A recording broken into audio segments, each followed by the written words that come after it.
Hunting Party podcast post show. Now, I have to say.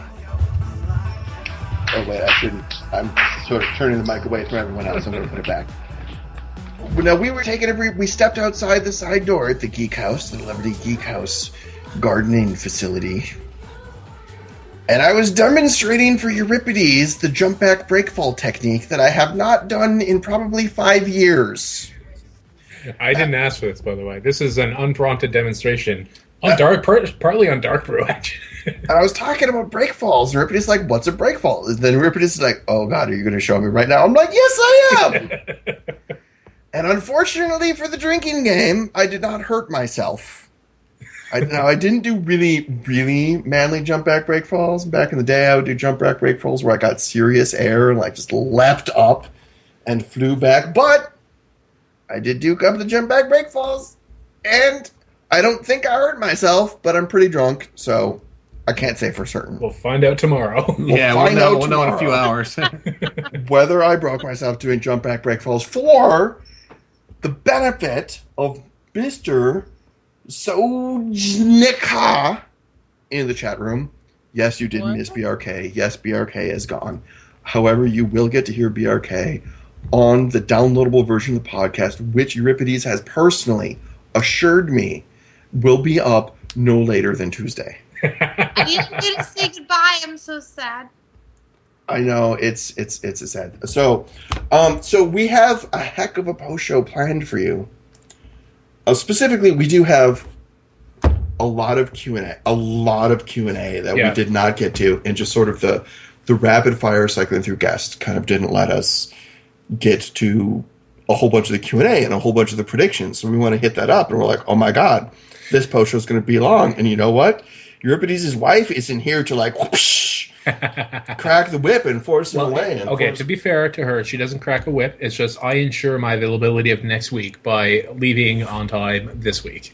And to answer the question of someone in the chat room, Limlothian. And we've seen how well that's worked, by the way. Imagine how bad it would be if I didn't. Nimlothian, who says Frostheim can actually disengage. That's right! In real life, Frostheim can disengage. He just lands on his back in beautiful jump back breakfall technique. It actually looks a little bit like breakdancing. He kind of throws himself on the ground, slaps the grass as hard as he possibly can, and kind of like it spins. It turns his downward momentum into angular momentum and spins his entire body around like a breakdancer.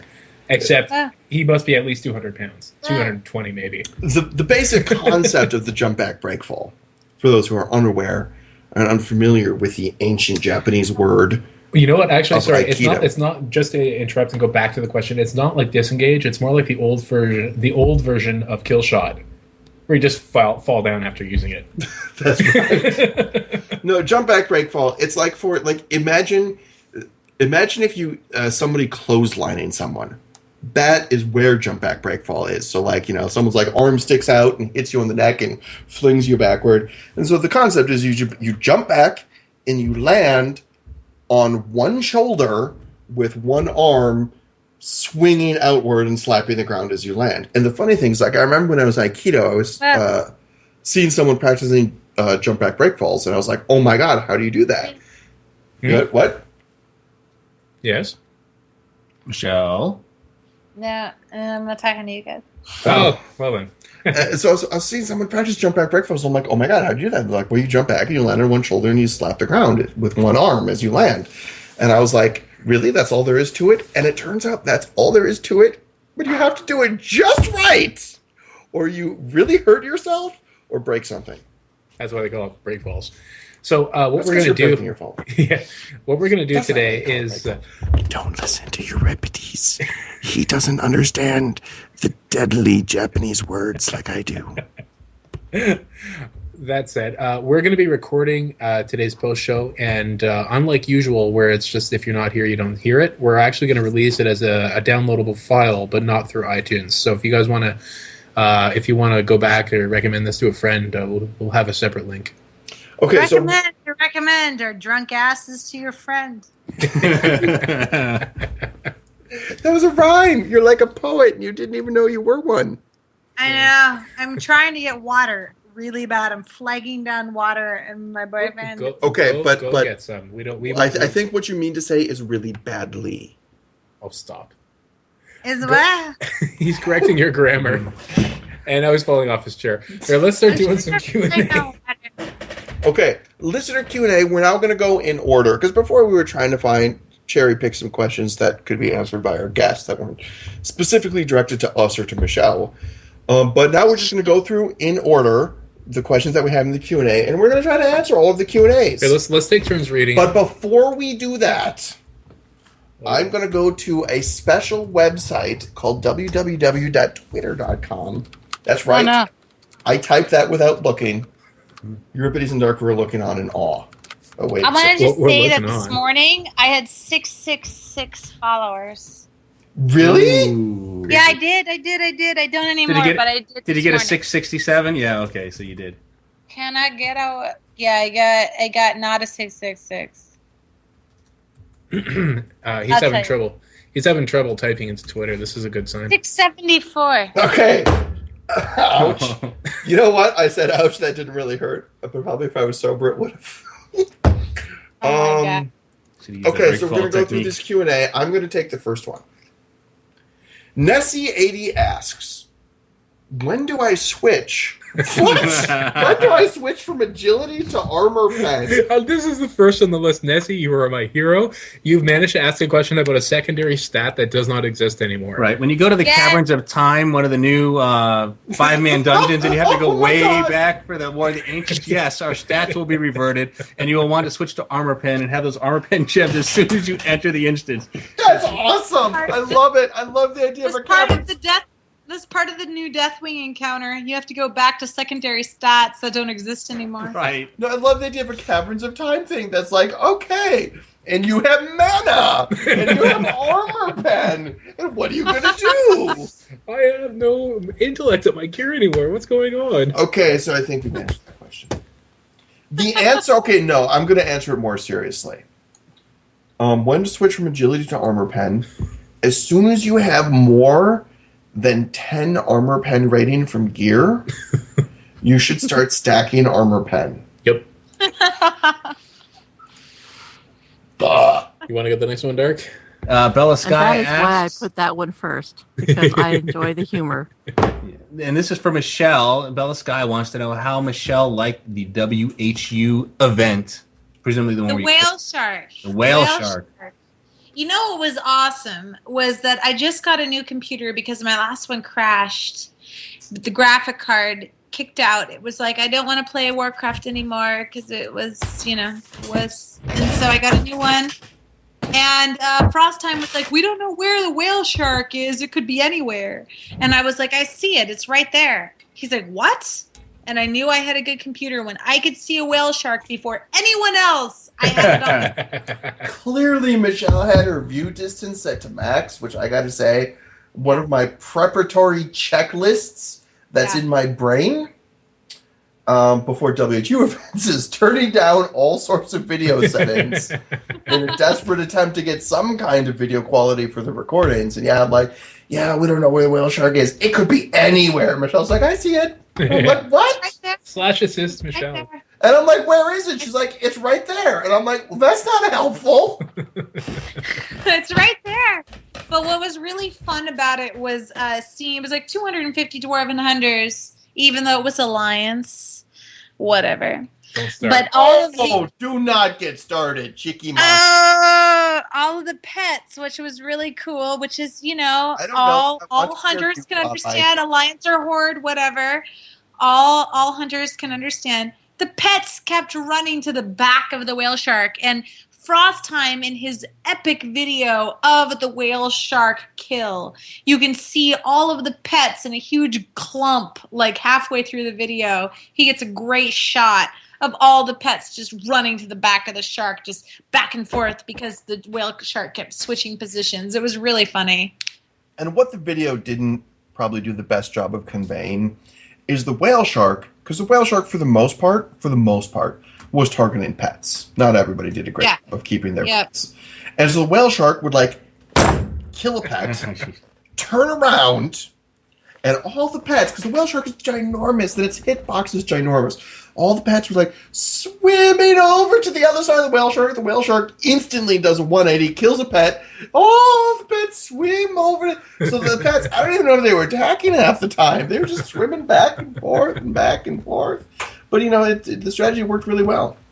Fair enough. It did. It's great. You just get, you heal your pet from time to time. I mean, I was level 23, so I didn't really have to worry so much about my threat meter.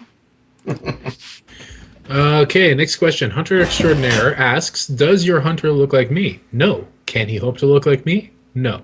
But if you drink enough, you can have illusions about looking like me. My nail sparkles, my gun shines, my pets glow with the radiance that dwarfs the sun well. I'm on a mechano hog. So apparently that was Hunter Extraordinaire's bid to get ranked highly. And it worked. So the question Although it does remind me a little bit of that Old Spice commercial. I think that was Your man doesn't look. That's what it was a reference to. Good work.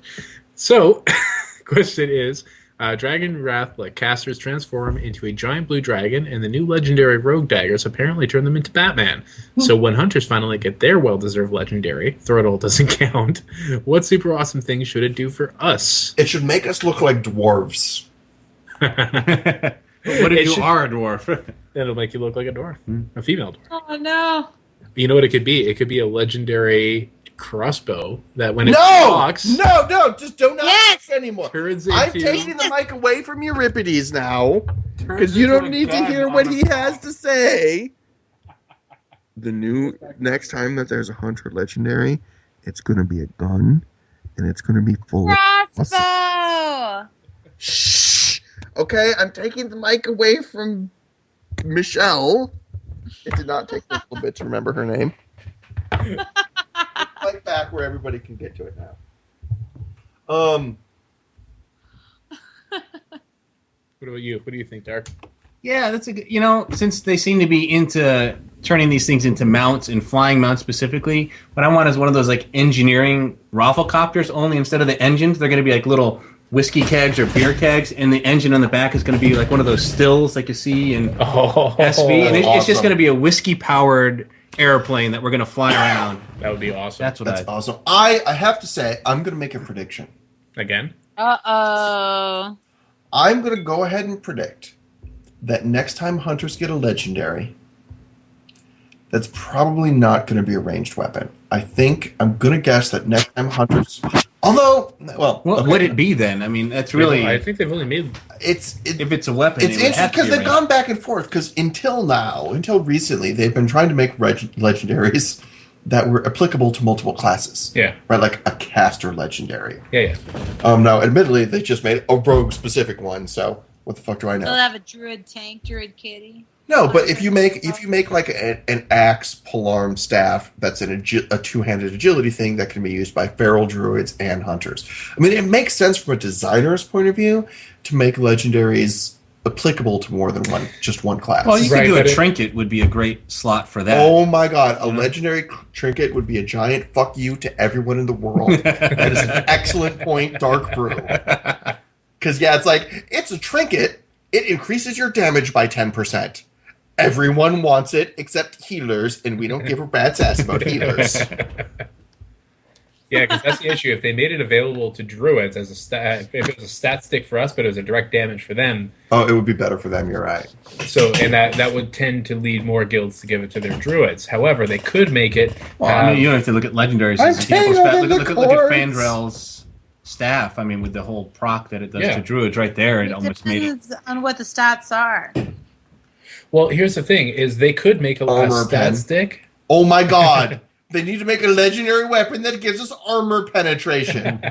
They could make a stat stick that had some sort of advantage when used as a stat stick beyond what that would be equivalent in weight to the actual DPS that a weapon would give to a. So it is like a two-handed weapon.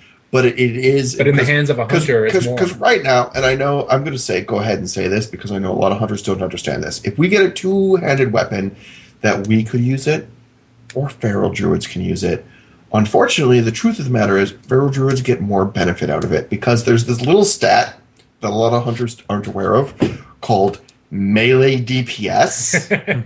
Well, we're aware of it as weapon DPS. Can you imagine what would happen? The fur. Well, actually, we don't even need to. Do you remember the fur when some guild gave Thoradal to a rogue because it was better stats? Yeah, that's just.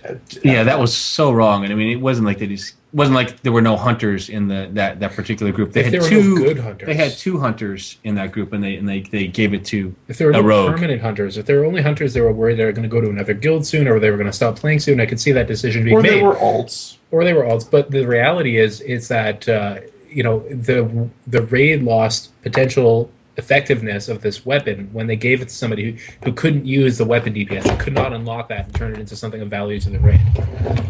That's not going to help. What they could do to make sure that it is a hunter item is have it so that it creates a second version of our active pet, but like a shadow version. Only does like, say, an extra 5% damage of whatever our pet's doing. You just got 2 of them out there. You got your normal one. You got a shadow one. That is And, awesome. Just let it go. Or just a shadow devil. Okay, sword. 2 points for Alessander for an awesome proc. For a I hunter am going to legendary. drink. And I am going to drink for that as well. I can't drink anymore. Wait, that's But okay. I have to. It's Here's the wait, deal, though. I have to admit something. Did I just My drink you boyfriend under the table, Michelle? What? Did I just drink you under the table? No. I'll still drink. Fuck that. Oh, Here's the deal. God. No. I will not let Frost outdrink me. Here's the thing. My boyfriend outdrink this Frost and Euripides is a feral druid. Oh, really? Your boyfriend's a... That's right. You just told us that. Like, not... Yeah, you Wait a said minute. tank. Wait a minute. Let me. I just knocked something over. Let me see if I understand this correctly, Michelle. Yeah. Are you telling me that you Yeah. have tamed a feral druid? I have, and he tanks my 10-man. You tamed a feral druid. We already know from earlier in the show that he has giant balls. I saw him in the forest and I was like, he has giant balls. I should tame him. And I saw him and he was a And rare he's- spawn. And I was like, I will tame that beast. And I tamed him and he now tanks my 10-man group. And so you do some extreme hunter tanking with I do. giant bald pet. I do, and I do use misdirect, not as a focus dump, but as a proactive focus situation. That's awesome.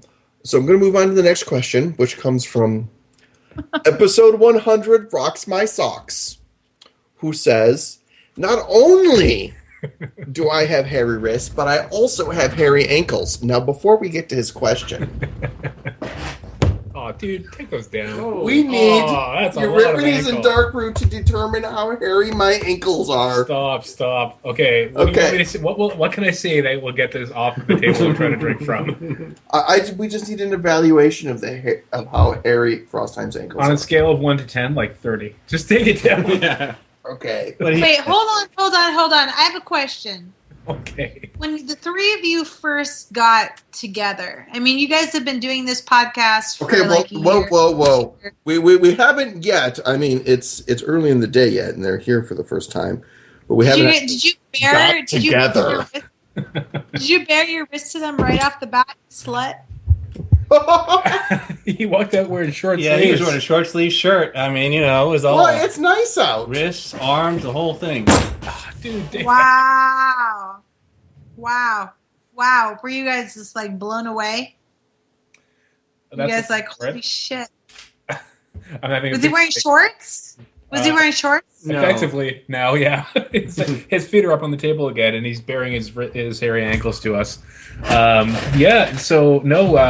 we walked in, he was just kind of sitting outside smoking a cigarette, and we got out of the cab and immediately saw how incredibly hairy his arms were, and I immediately made a bandana joke because I'm sure you guys have seen pictures of the barbecues and the BlizzCon where he wears his bandana religiously for wild events, but evidently not. By this which Euripides means he saw pictures of me wearing it twice.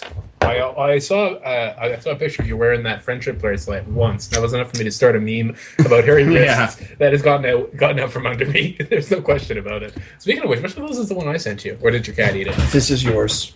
Oh, I remember picking that. That was I thought to myself, black and blue. That's a good color scheme. I have my little friendship bracelet collection hanging up over my It's on desk. the clipboard hanging on his wall.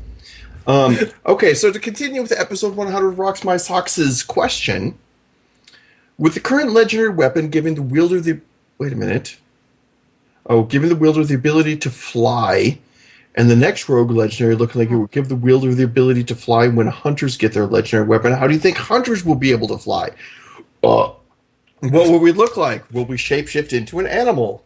Just burp hard enough, and you can use that to lift you right off. Yeah. You know, I kind of feel like we just... We did kind of... Well, I gave you my Whiskey answer to Mobile, that. The right? Whiskey Mobile. The whiskey rafflecopter. Obviously, turning anything that turns us into a spore bet too would work as well. So that's an be a excellent flying combo. spore bet. I do think. You know what? You know what? Okay, I think we need to combine these two genius ideas because Alessandro was talking about the shadow version of our pet.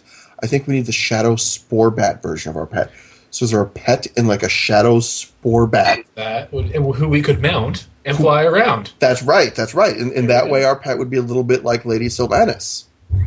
Yes. Yes. All right, Darkbrew, you have the next question.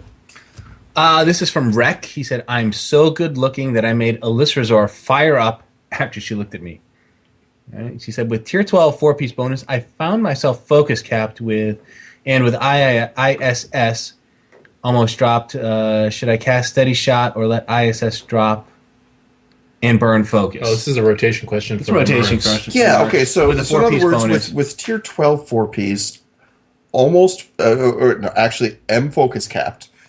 Unfortunately, he doesn't say what's going on with his rotation, right? Because it's like, if you're focus capped, well, no, if you fire Arcane Shot. Yes, but if Yeah. ISS is about to drop, let's say you just fire. I see what it is, shot, right? It's like it's a Improved 50% Serpent Sting haste is about to drop off. and for steady shot. So, but if I fire my steady shot pair, I'm focus capped. Or the second of your steady shot, because then you'd be, if you fire an arcane shot and you break that, because you can either have another. Well, there's some duration of ISS. there's some tricksy things you can do here. First of all, this reminds me only partially because I was just doing jump back break falls in my days in Taekwondo, which has nothing to do with jump back break falls, except that it's martial arts, which is related to Aikido, which is related to jump back break falls. Grandmaster Kim, at the end of his class, would do what he called self-defense, which is a funny little segment of Taekwondo. But it was kind of grappling stuff, which Taekwondo is about grappling. Taekwondo is all about boot to the head, by the way. Funny factoid about Taekwondo tournaments is you're not allowed to punch anyone in the head, but you're allowed to kick them in the head. Anyhow, and so he'd be like, okay, well, like, ask me a question. Like, somebody has you in this position. How do you get out of it? And he'll show you. And so somebody had this ridiculously, obscenely obscure position. Like, okay, you're on your back, and someone's got your arm twisted this way and your leg twisted this way, and they've got you like this. How do you get out of it? And the first thing Grandmaster Kim says is like, okay, well, first of all, how do you get in this situation? You do something wrong to get in this situation. So if you're at the focus cap situation and you're like, I fired a steady shot, I'm focus capped. But if I don't fire my second steady shot, I'm going to lose my improved steady shot. The first question is, how did you get in this situation? Was there a little bit of a lack of planning earlier in your rotation? You can absolutely lose track of your planning quite easily. It's easy to do. So the correct answer is, before you get into this situation, fire an extra arcane shot. So if it procs, you get a free arcane shot and you don't get focus capped. At which point you can afford to do your second steady shot to get your ISS buff and then fire your free arcane shot and then some more arcane shots to focus cap. But at that point, you're not focus capped. But you can't always execute perfectly. And if you're not executing perfectly and you find yourself focus capped in this situation, I would estimate that a couple of seconds of uptime on improved steady shot, especially considering that its main benefit is providing focus in the form of faster or more frequent steady shots, is less valuable than the free arcane shot. So even though you're still going to get a free arcane shot, and it's also giving you 0.6 focus per second. Yes, 0.6 focus per second when your focus capped isn't worth a whole lot of DPS. It's worth 0.6 focus worth. So let me get this clear. Your answer is screw the focus cap, fire arcane shot. No. Fire arcane shot twice to get under the focus cap, then fire 2 steady shots to get improved steady shot up. And the thing that makes this question really difficult to answer, other than the amount of alcohol that I've been drinking, is a lot of it depends on where in your rotation you are, right? Yeah, if there's a Camaro shot, use that. Right, it's like, oh, but my Camaro shot is just coming up, and what's the relationship between where you are now and less where than 3 seconds away, fire 2 steady shots, even if you're staying at focus cap, because those won't consume your tier 4, your 4-piece bonus. Exactly. And then use it on Camaro shot, but then you're even more focus positive, and you got to start spamming steady shots. Well, but that's fine. Then you're like, okay, Camaro shot, arcade, whatever. You got stuff to do. No, I'm just going to throw this out there. I'm going to throw this out there to the universe. One other option that you do have, if you're seriously ridiculously drowning in focus, and constantly or now, whatever now, and you're firing your first steady shot. And I haven't done any math on this, and I'm really drunk, so I don't know if this is a good answer or a bad answer. But I'm just saying this is an option. Is kill command will not interrupt your improved steady shot. So I've forgotten about that. So if you fire one steady shot, you can kill command, fire a second steady shot, and still get that's still bonus. 2 steady shots in a row. Because kill command isn't a shot, so it's not going to interrupt that double for improved steady shot. And I haven't done any math on it, and I'm too drunk to think about off the top of my head. I'll bet you anything White Fist has already predicted this on the forum. Go to Elitist Jerks. Will you bet me sex? No. So you won't bet me anything. I will bet you 100 gold.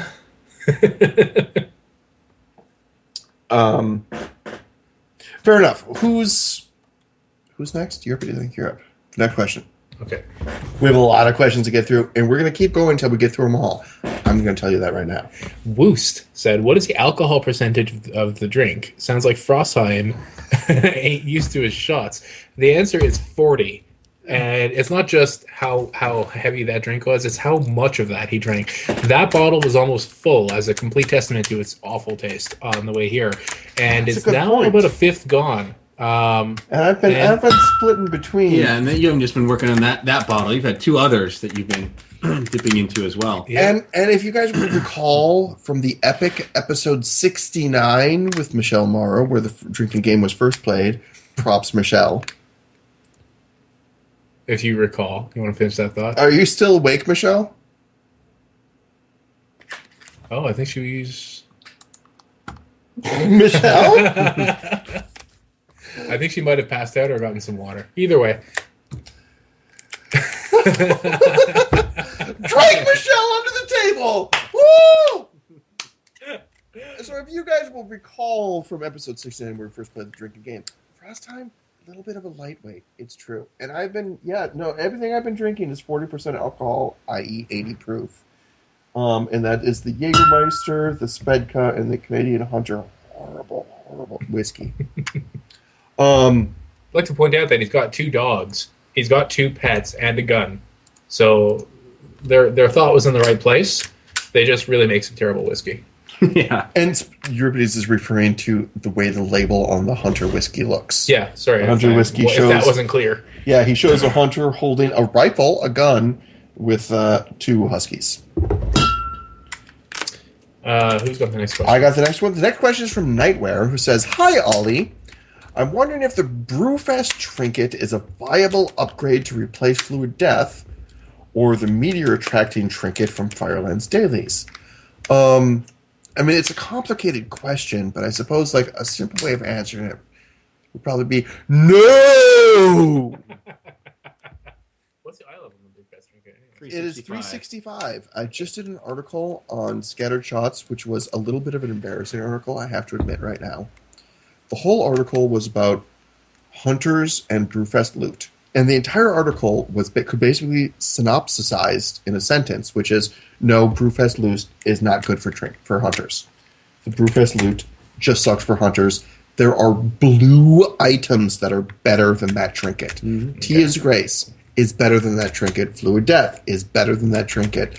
But I was getting a bunch of emails about it where people are like, dude, I just got the, whatever it is, Corium's coaster of chromium like hold your drink. Yeah.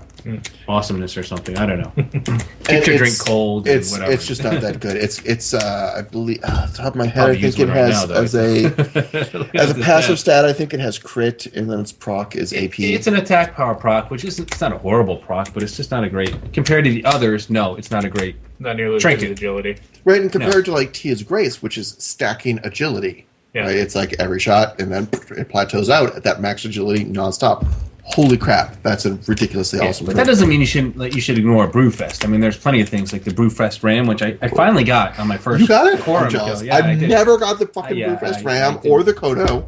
Wait, is this an example of Darkbrew's RNG? I mean, he didn't. Oh! Well, Oh! He didn't take. I the think test. this is an example of Dark Brew's awesome RNG. I think we have to drink.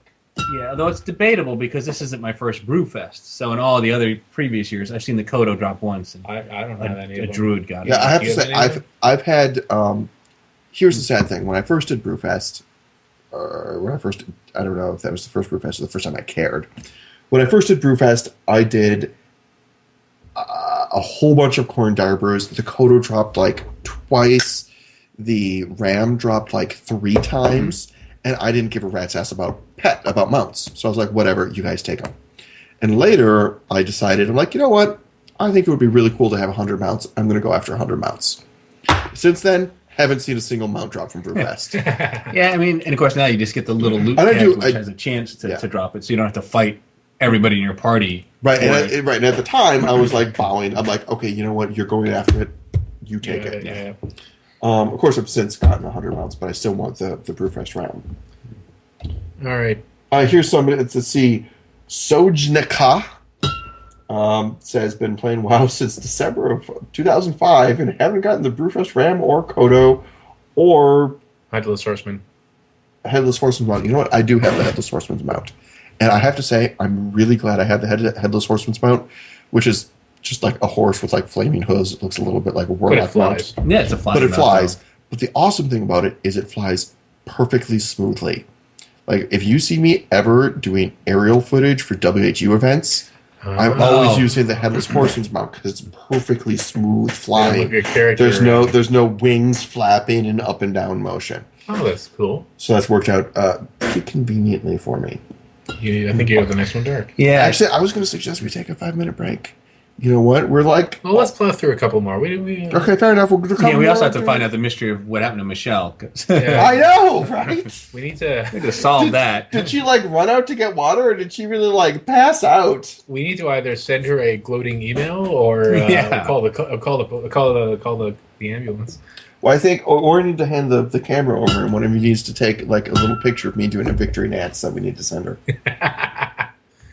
All right, next question. All right, Chance is OP asks, what are the opinions of the hosts on the current state of focus regeneration in PvP? And Euripides' opinion on the inability of hunters to tame feral druids. Drink. Drink. Oh, you dirty little bat. Okay, hold on. But he's got more. Oh, and what are your opinions of reforging to mastery over crit for 3v3 arenas? Okay, so gotta answer 3 this. questions here. One of them that exists really only to make us drink. Bastard.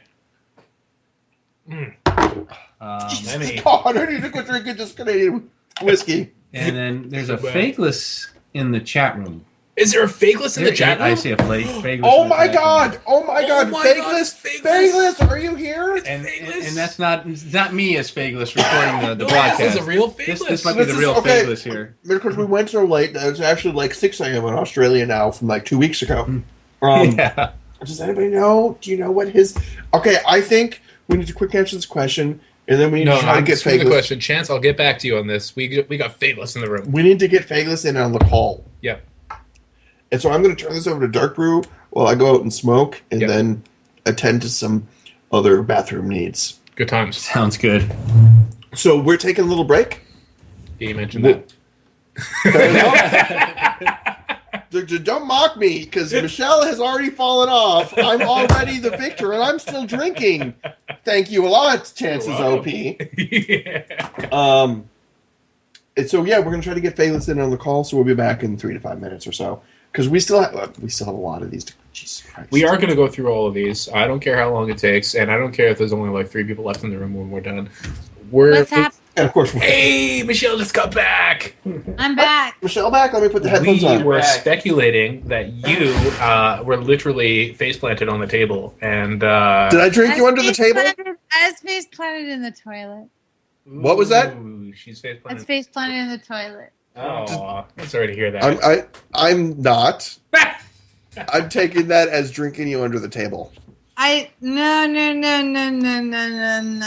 Yeah. You can't get into this So one. we're taking a brief break. Yeah, because we just got Faeghelis, Are you familiar with Faeghelis? our original producer. This is before you met Frost. Yeah. This is before Frost. Oh no, Frost was here for Yeah. Faeghelis. Faeghelis used to be our producer. You'll like Faeghelis because all women like Faeghelis because he has an Australian accent, which he has because he lives in Australia.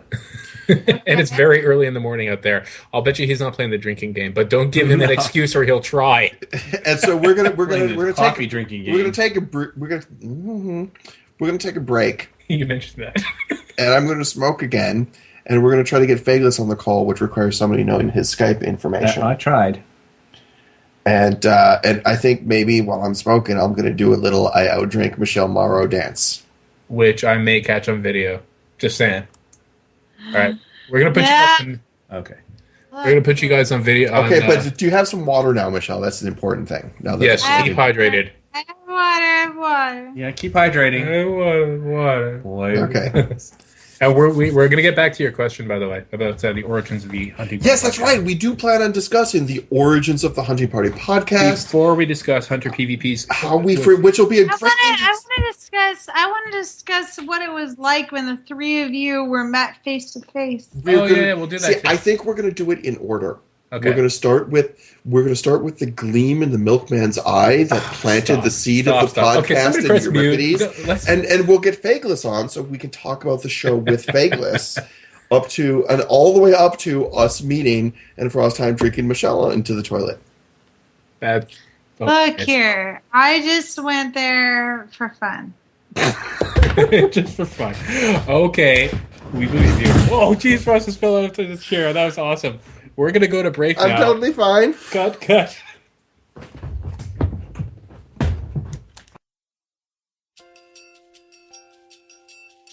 Do you like to leave your pet on aggressive and wipe the group? Do you roll need on every weapon that drops without even looking at it? Do you find the MM or SV rotations a bit too challenging? Are you under the age of 15? If you answered yes to any of these questions, then the Death Knight class wants you. Death Knights are easier to play than your Hunter, and they just look badass. If you were a Death Knight in real life, all the girls would want you, but you'd be too good for them. Except, maybe, that special one that really understands you. You're listening to the Hunting Party Podcast, brought to you by the Death Knight class. We gem for strength. Oh, hey, Michael, how are you? Good. Good. What time is it where you are? Yeah. Sorry? time is it? 7:30. Oh, hey. 7:30. So I sure hope you're not playing Yeah. a drinking game with us. Yeah, no, I don't think he is. I think he got a head start last night. Yeah, and for those of you in the chat room who don't know, Michael, Faeghelis was our original producer of the show when we first started, and he used to do all the broadcast and edit each and every show and made us sound much better than we actually are. Yeah, you guys are hearing raw, unedited, live nonsense that we put out. And Michael would take this and apply a deft combination of good taste and editing skill in order to make us sound like a professional radio show. Right. He would edit out coughs. Well, I used to term it actually more a sledgehammer than anything.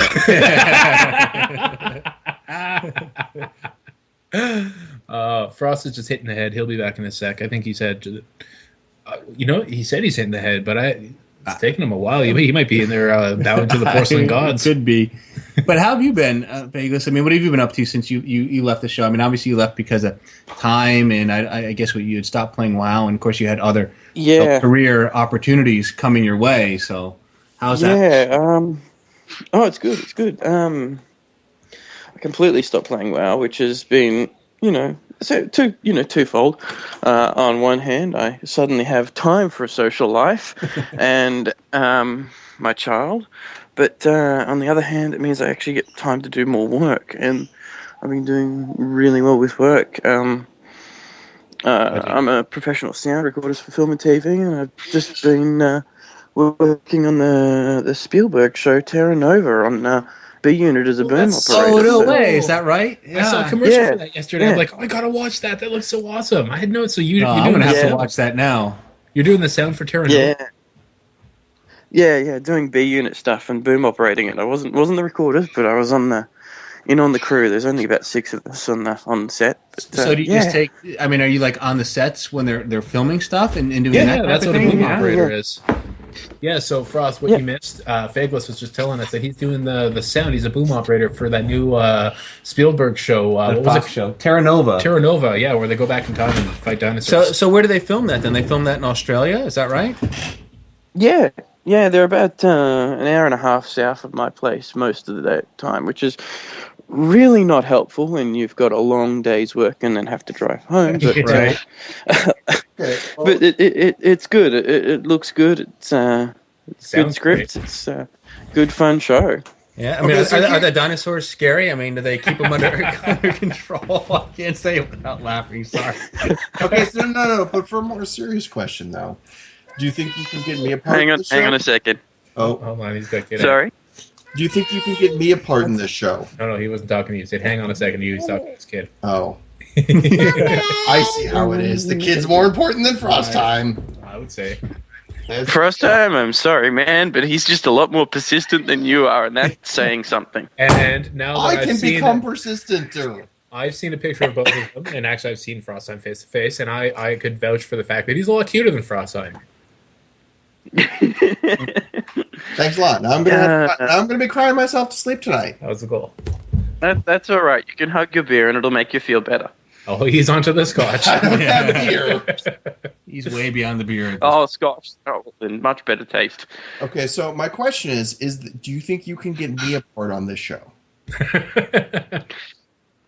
You know what? If I could get myself a part on the show, like an on-screen part, is that what you mean? Or are you talking like anything involved? No, can you give me an on-screen part? Because I don't know if you've seen. I have a video where I do an Australian accent, so I can slip right in. Maybe you can be like an extra. Like someone's got to get eaten by the dinosaurs on this show, right? I mean, Hit me with your best accent. What? Oh, I'm too drunk now. But Oh, no, I have I the thought that whole would video help. of Frostheim the Boss Hunter soloing Sartharian. Good night, mates. This is Frostheim the Boss Hunter, and today we're going to be talking about the origins of the Hunting Party podcast. And I want to talk to Euripides here for a little bit about how that first idea got implanted. You know, the gleam in the milkman's eye that implanted that seed within Euripides that gave birth to the idea of the Hunting Party Milkman? podcast. Now, wait, can you tell me? 'Cause Okay, this you is- got to stop with the accent. Okay. You're slipping in and out. So this is something that Okay, the Michele. accent's obviously not translating via Skype. I'm just hearing Frostheim being Frostheim. It's not translating in real life either, but there's like a couple of longer A's. So this is something Michele brought up. Are you still here, Michele, or are you back in the toilet? Poor Michelle. Okay, so So does this mean that I have to do Michelle's lines now? we were just trying to actually get her apart on the show, but he's going to miss out. She missed the casting call for Terra Nova. So the question, so Michele wanted to know what it was like when the three of us met in person for the first time earlier today, and I thought before we get that, we would actually do a rundown, and we did a partial rundown sans Euripides on the last episode, but now we're in the post show, which by the way we are recording. To talk about like the origins of the Hunting Party podcast, how the Hunting Party The punting party. how the Hunting Party podcast came to be, and obviously, before I was involved, before even Darkbrew was involved. No, Darkbrew was involved. Episode 1. No, before even Darkbrew was involved, this was an idea. This was a zygote Yeah. in Euripides' brain matter. Yes. Your choice of metaphors a little disturbing. I think I'm gonna have to take a shot. That said, the original idea came. That's good. The original idea came when we were doing a. What am I talking about? We weren't doing it. I was. What was it? I think BRK had just quit, and taking with him one of the best podcasts. Actually, as far as I know, the only hunter podcast out there. And I thought to myself, this represents a unique possibility of filling this void. There are people who want to hear a hunter podcast, and I'm one of them. And if nobody else will do it, I'll do it.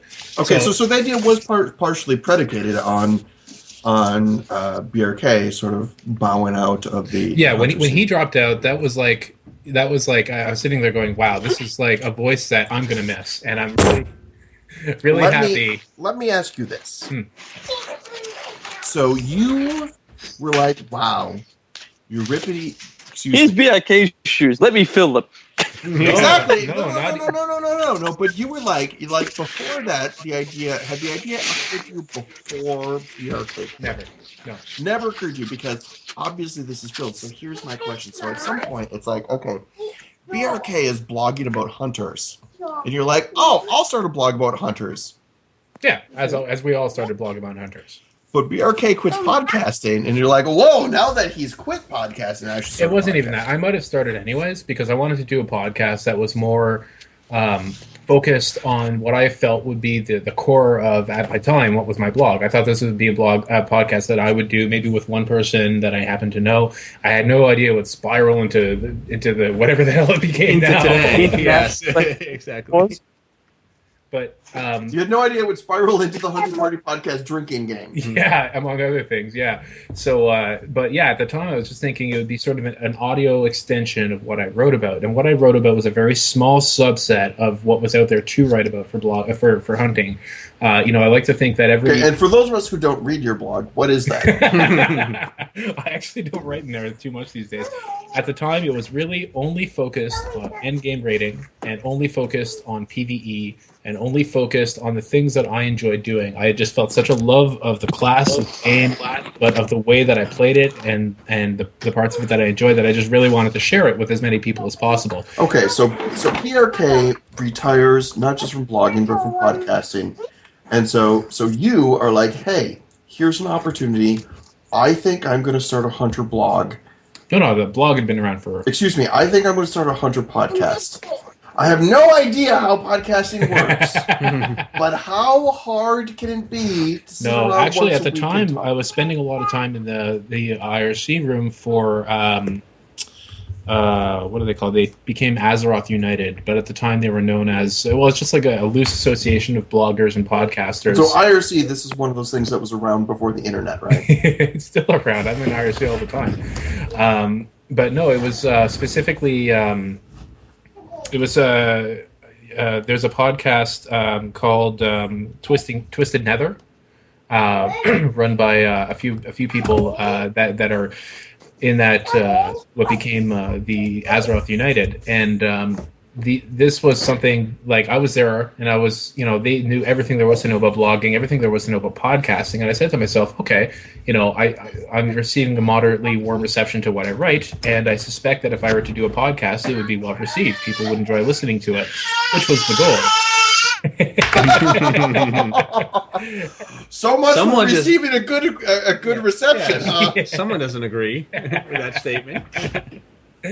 Anyways, that was it. That was my inspiration for starting it. It was nothing more than just wanting to find yet another way of expressing my love for this class and for the game. Yeah, and I mean, so now you've decided. I think, dear Lord, BRK is going to quit podcasting. No, that was an ancillary. It's when he quit. I was sitting there thinking, does this mean there is no? Well, when did he quit podcast? I mean, he had quit blogging back in. I mean, we started this in August of 2009. Wasn't it around March or something? So he had been gone out of the picture for a while, and I don't know when. I'm going to look it up on the internet. You can look at when his last podcast was. Yeah, and the other thing is that his podcast was fairly infrequent, if I remember correctly. So it was one of those things where even when it was going, it was clear he didn't have enough time in his day to dedicate as much time to it as I felt I needed. So I thought, well, wouldn't it be neat to put out a regular podcast that did have time to do it every single time? It was around April of 2009. Yes. Yeah. And when did we start?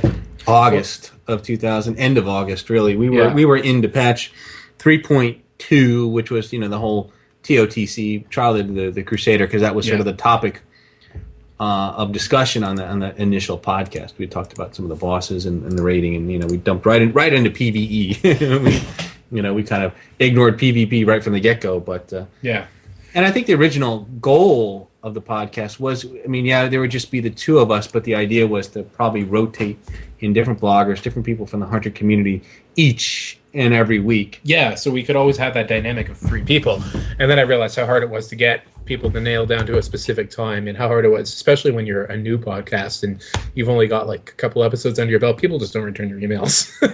Yeah. So we're just like, we couldn't. And it wasn't a live show. I think we would just record whenever we had time. Yeah, that's the other thing. We weren't live. And I think what Faeghelis, so you just volunteered to help one time. You were started out as listening to the show, or I don't remember how we dragged you into this mess. I think you might still be offline. Oh, Yeah, well, I can tell you that story. But this is an interesting. This reminds me of an email I got some time ago. Where I got an email from somebody asking for something, and I don't remember what they were asking for, and my answer was no. And I responded to the email, and like I said, I have no recollection now of what it was. Maybe it was one of those like, oh hey, can you link to me? And my answer is normally like, well, as long as you've been around for at least 3 months and actually been blogging for 3 months about Hunter stuff, I'll link to you. Maybe they weren't a Hunter blog. Maybe it was something different. I don't remember what it was. But I responded to them and I was like, well, here's kind of the deal. And they replied to that. And they were like, it's really cool that you responded to me. And he's like, I've sent out this huge number of emails about this. And he was like, and only you and this other like giant blog or podcast thing reply. It was, I don't remember what, like the Instance podcast. Well, like you and this other giant blog reply. It's like, and maybe there's something to that. Only the really big giant blogger people replied, and like the little tiny random blog out on the internet didn't reply to their emails. Yeah. Well, part of that could be timing too. A lot of smaller bloggers, they don't spend. One of the reasons they're not big mega blogs is because they don't spend the time for it. Honestly, in my opinion, the only barrier between anybody where they are now and being one of the like a very large blog or a podcast is the amount of time you spend on it. That's interesting because my opinion disagrees with your opinion. Shocking. I was searching for that word. I think there's an element of truth of like the difference. Like there are blogs out there that like, dude, if you just blogged every day, your blog would over time grow into a big thing. But there's other blogs like if you just blogged every day, people would just hate you more. Right. Okay. I'm not disagreeing with that. There's a quality element. I'm just saying it's not all about quality. Assuming they're blogging capable. is like sex. I see where you're going with this, but I guess you may as well just say it anyways. I'm just saying it's not all about quantity. There's also a quality aspect to it. I thought you were going to say when it's bad, it's, when it's good, it's really good. And when it's bad, it's still pretty good. I mean, I don't know. That's pizza. Well, anyways. Okay. So how did you and Darkbrew first hook up? Well, before episode 1, I recorded an interview with Zahara. And before you even did episode 1? Yeah. I knew I wanted to have her as the guest. Okay, so of the people who didn't respond to your emails, Zahara actually responded. She was the very first person I ever asked. And she had actually linked to my blog when I had posted a guide on how to use the spreadsheet. I also posted a guide on how to use her site, and it was considerably shorter because it actually made, very simple sense. There wasn't any kind of, you didn't have to learn it. It just, you did what it asked, and it would do what you asked. But yeah, so we had communicated before, and I replied to one of those emails saying, hey, I just started a podcast. Would you like to be in, on an episode? And she said yes. And that was the first interview. And then I'm like, okay, so this is the framework for an interview, but a podcast is more than that. And I can't monologue. I know I can't monologue. I need I hear people on the radio do it, and those are professionals. I'm not a professional. I'm a hobbyist. And what do I do to fix this problem? And I have to approach somebody else who thinks like I do on this. And I have to say, at this point, there was one episode. I don't remember what episode. There was one episode that neither you nor Darkbrew was around for. Yeah. Oh, that's right. And it was just you. Yeah, I remember And that. oh my god, that was horrible. That was awful. The Trying dead to talk, do a the dead podcast space. all alone. Yeah, the dead space just doesn't work. You got to have. I mean, You almost have to script it at that point. yes, you have to. Well, there are people who can do it. Like him or hate him, there's a guy who does a shock show podcast about World of Warcraft where he bitches and complains about things a lot and makes fun of people. I forget what it's called, but he's always talking about the Murloc or something. But anyways, that's an example of somebody who can do it. But even he has like awkward silences. I hear on talk radio when the host has no one to talk to, they're just talking about something. They state an opinion very forcefully, and then they stop and they wait and they remember there's no one to reply to them, so they just keep talking. It's not an easy skill to master. I don't have it. I never pretended to have it. But what we do have, what I was lucky enough to have was a guy like Darkbrew, who we had talked before because I'm just like, hey, you're on my server and we both blog. And he's Yeah, like, oh, this is the awesome. thing was, you had put a post, I don't know if you remember, on OutDPS saying you were thinking about starting a podcast and was anyone interested. You didn't specifically ask for a co-host, but you were looking for people soliciting, sort of volunteers to help out with the podcast and be participate. involved. So I sent you an email saying, hey, I'd like to, be a part of this. Okay, that was it. Yeah, what- we had communicated before though, in game among other things. Yeah, I don't know if we had done too much in game. We had communicated via our blogs through commenting on the blogs, and we had probably at most maybe run a 5-man together one time. 200s. And I remember when 4.1 came out, you were still, whatever guild you were in, it was like Wrath Reborn, I think. You guys did a 25-man Ulduar, and it was just Flame Leviathan, and I got to kind of tag along as a pug with you for that, which was fun because my guild, we were still knee-deep in Naxxramas trying to slog through that in 25-man. So, it was refreshing to be able to go and do some of the content when it was completely current. And so we knew each other. So we'd had some interactions prior to that, but I had sent you the email saying I was interested in participating. Then you said, hey, well, I'm looking for a co-host. Would you be interested in doing that? And I said, sure, because it sounded like fun. I mean, getting into a podcast was something I always thought would be fun. I mean, I had been a listener of other podcasts, listened to BRK's podcast, and certainly had listened to the Instance podcast prior to that, and that always seemed like a fun thing. And of course, the listeners always know more than the hosts. As it starts out, so you listen to the show and you hear them say something, and you're like, oh wait, that's wrong, or yeah, I was thinking that too, and so you sort of feel a little bit empowered in some ways that you say, oh, I could sit there and say the same things they're doing too, and so Okay, so doing a podcast was something that I had been interested in, and so this was just an opportunity to get involved in that. So now you two started doing the Hunting Party podcast. How did Faeghelis come on board? That's a funny story. I'll tell you that one. Yeah, there you go. Let me. I've heard preface this one. This is funny. Let me preface this Okay. with when I'm given a piece of software with buttons, I use them. I don't care if it makes it sound bad. Okay, so literally, I'm walking the dog, and I've downloaded this new podcast. I'm like, okay, cool, new podcast, cool. BRK's gone. All right, hunting podcast, cool. All right, yeah. Oh my god, this sounds like shit. The content's kind of cool, and the host's got a rapport. All right, let's write them. Okay, you guys, your content's awesome, but oh my god, your audio sucks. Yeah, Fix it. God. I And then think the Euripides second writes one- back and goes, how? I don't know how. I had tried everything because what I started with, Okay, I'll be right back. yeah, no problem. I'll be right back. Anyways, for the listeners, what I had started with was a single track with all of us speaking at different volumes. So every time I said something, it was really loud. Every time Darkbrew said something, it was really quiet. And me and Zahara had the exact same problem. So what I did was some sort of complicated algorithm that went in and tried to level the volumes, and that sounded a little weird. So I ran something called noise reduction on it, which went and added a weird buzz to everything. And then I think at the end, I might have even added reverb or something horrible and all kinds of clipping. Yeah, I turned up the volume and...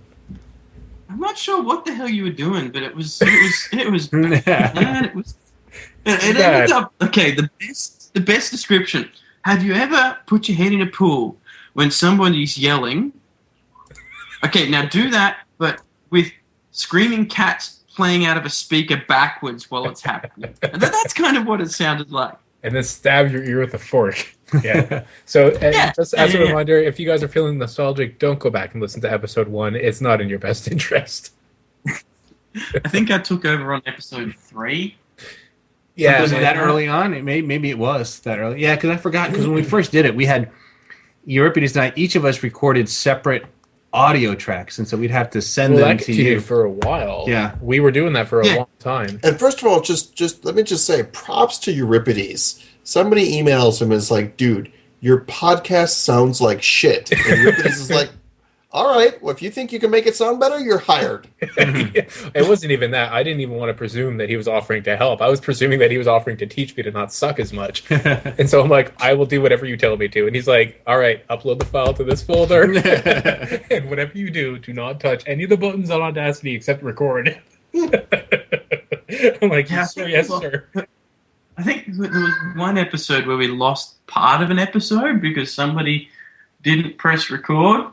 Somebody. Buddy. Which one was that? You may have missed this, but we lost an entire episode once because I'm a fool. Just recently. Like an entire episode 93, I think, is the long lost episode. Oh, yeah, that was a tragic one to lose, too, because we had a couple of strong guests. We had Zahara on there and Revolva from We had Zahara and Revolva from Ask Mr. Robot right after Revolva published this like really significant, substantial dissertation on Theorycraft, and we had probably our crunchiest episode ever. That wasn't just, it was like all of this Theorycraft about haste and haste plateaus and the Theorycraft of theory crafting and just oh god. And I'd like to point out, for those keeping track, that we've just mentioned secondary stats, technical problems, and a lost episode. And Michael, you might be out of date on this, but our drinking game happens to specifically mention those as items that require a drink from, I believe, the audience. That's right. So let me ask you. Okay, so now you had this idea of BRKs. There's this hole from BRK, and you're like, oh, there's no hunter podcast. I should start one. I'm going to have this. That wasn't the original. I'm going to have this interview with Zahara. Yes. I need someone else on here. I'm going to get Darkbrew. Now I'm now making some really shitty audio quality podcasts, and Faeghelis comes in, and so where did I come in? Well, we had you on as a guest once because we had a habit of. Where did that come from? We had a habit of bringing on other bloggers as an additional voice, somebody who could talk to us about something that we all had an opinion on that would make for some crunchy conversation. And then one way or another, you just kept on showing up every week. And yeah, that's right. No, what happened was we had such a blast. We're just like, this guy would complete the trifecta. He would complete the Triforce, and we would be like the ultimate podcast if the three of us were here every week, because me and you constantly disagree about things in a polite manner. And Darkbrew is sitting there going, guys, you're losing. You're spending so much time arguing with each other. You're losing track of what you're actually talking about. And Frost is going off on a tangent, so he's just sitting here babysitting the two of us. Which I do have to say, and I think we talked about this last week on episode 99. I think is one of the strengths of the Hunter Party podcast is we do have people with different points of view that are both well-reasoned, well-argued points of views in particular situations. Particularly in situations. That's right. Well, I mean, and I think it's helped. I mean, look, we would do that episode recap. Frost thought, the pet buffs would be little baby buffs, and I thought they would be manly buffs. And sure, you point that out as your example. It's probably like a one and only time I think that. But I may have been writing a prediction of that manner, but yeah, obviously and it is good to have differing viewpoints because it's not all black and white in terms of what you should do all the time. Exactly. It's there's all of these situations where you can't prove that something is demonstrably factually correct, and sometimes we have different opinions. I think it's one of the strengths of the podcast is we're kind of demonstrating, hey, yeah, there is this disagreement out there, and plus it's also fun to hear us fight. And of course, it was probably I don't know.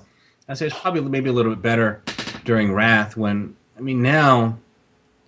if we fight over things, the amount of DPS that we're talking about seems so small and Well, you know what they insignificant did? now. Particularly the percentage. Yeah, they whereas- went and they took all the really soft kind of mushy concepts between like haste versus crit and anything that we could conceivably get into an argument about is such a small difference. None of us are going to argue that agility is anything. We should never jump for anything other than agility. Yeah, So, that's true. Particularly when we get into percentages now with our DPS skyrocketing each expansion as it always does. The percentage difference between this or that, we're like, yeah, no, we kind of disagree, but who fucking cares? It's all a rounding error. Yeah, I mean, people say, "Oh, I want to raid BM. Is that okay?" It's like, yeah, it's go ahead, enjoy it. I do remember. I do have distinct memories of the first time when I was a guest on the Hunting Party podcast, and BM came up, and I was pretty mean to BM. I remember that. And You're pretty I mean to BM in text too, and people can quote that and link to it. And I think,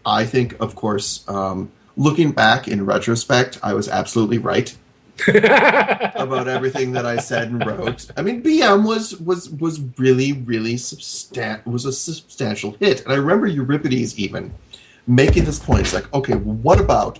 And this is back in Wrath. What about if you have someone who's just better at BM? They're really good at BM, but they're not really good at marksman. And I'm like, dude, well, they should learn how to play marksman better, shouldn't they? Yeah, and that's one of those discussions that we still have. Some people are better at survival, even though Marks has a higher theoretical DPS for a lot of fights. Right, and I'm still of the opinion. But now, even the difference between those, I'm like, oh yeah, if they're better at survival than marksman, go survival. Yeah, that's true. Because I've the heard you say difference that. between the specs is kind of... Yeah. It's not as significant now that it doesn't matter nearly as much. And of course, now with the content being nerfed the way it is, it really doesn't matter. It matters even less now. I want to go and do a raid completely untalented, just see what happens. Or set up in the third of my pound points in each tree. I'm telling you, man, talent points make a huge impact. Yeah, I remember you telling me that once. You went and checked it. Yeah, no, because I did a series of 5-mans with no gear, like naked. And then I did one with no talents, and it was shocking with no gear, because at the time this was in Wrath days. But at the time, like, I would see people doing less DPS than I did literally running naked with a gun. But when I put my gear on and got rid of the talents, that was way worse. That was way worse. That was horrible.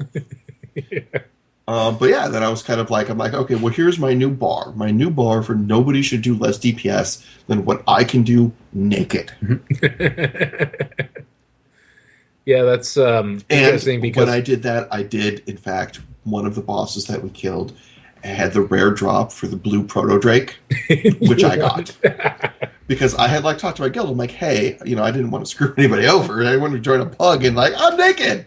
I'm like, hey, this is what I want to do. I want to do this test and see how this works. And they're like, okay, well, all of them were like, well, we've already done the daily, so let's get an alt.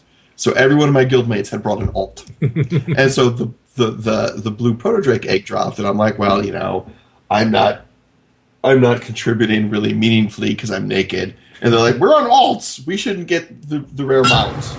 And so I got it. And I was like, dude, I got to raid naked more often. And see, Faeghelis is saying he needs to... You know what? I think it's about time for another 5-minute break before we dive back in to the rest of this Q&A, which we still have a lot more to get through. that's because we haven't talked about any of it yet. I think Michelle is down for the count. I think Michelle might be down for the count. She's still on the... Just so you guys, she's still on the Skype call. She hasn't disconnected from Skype, but she's just not here. I think she might have fallen asleep. She was kind enough to mute her microphone, I think, before she left, or else we might be hearing some pretty ugly noises. Yeah, that's too bad, actually. So I'm going to suggest a 5-minute break, and then we'll come back. Who knows? Michele Morrow sound effects library. Maybe Michelle will pop back. We do have some questions specifically for Michelle. But we'll get through the rest of this Q&A in the filibuster episode of the Hunting Party podcast that just doesn't end. We'll be back shortly.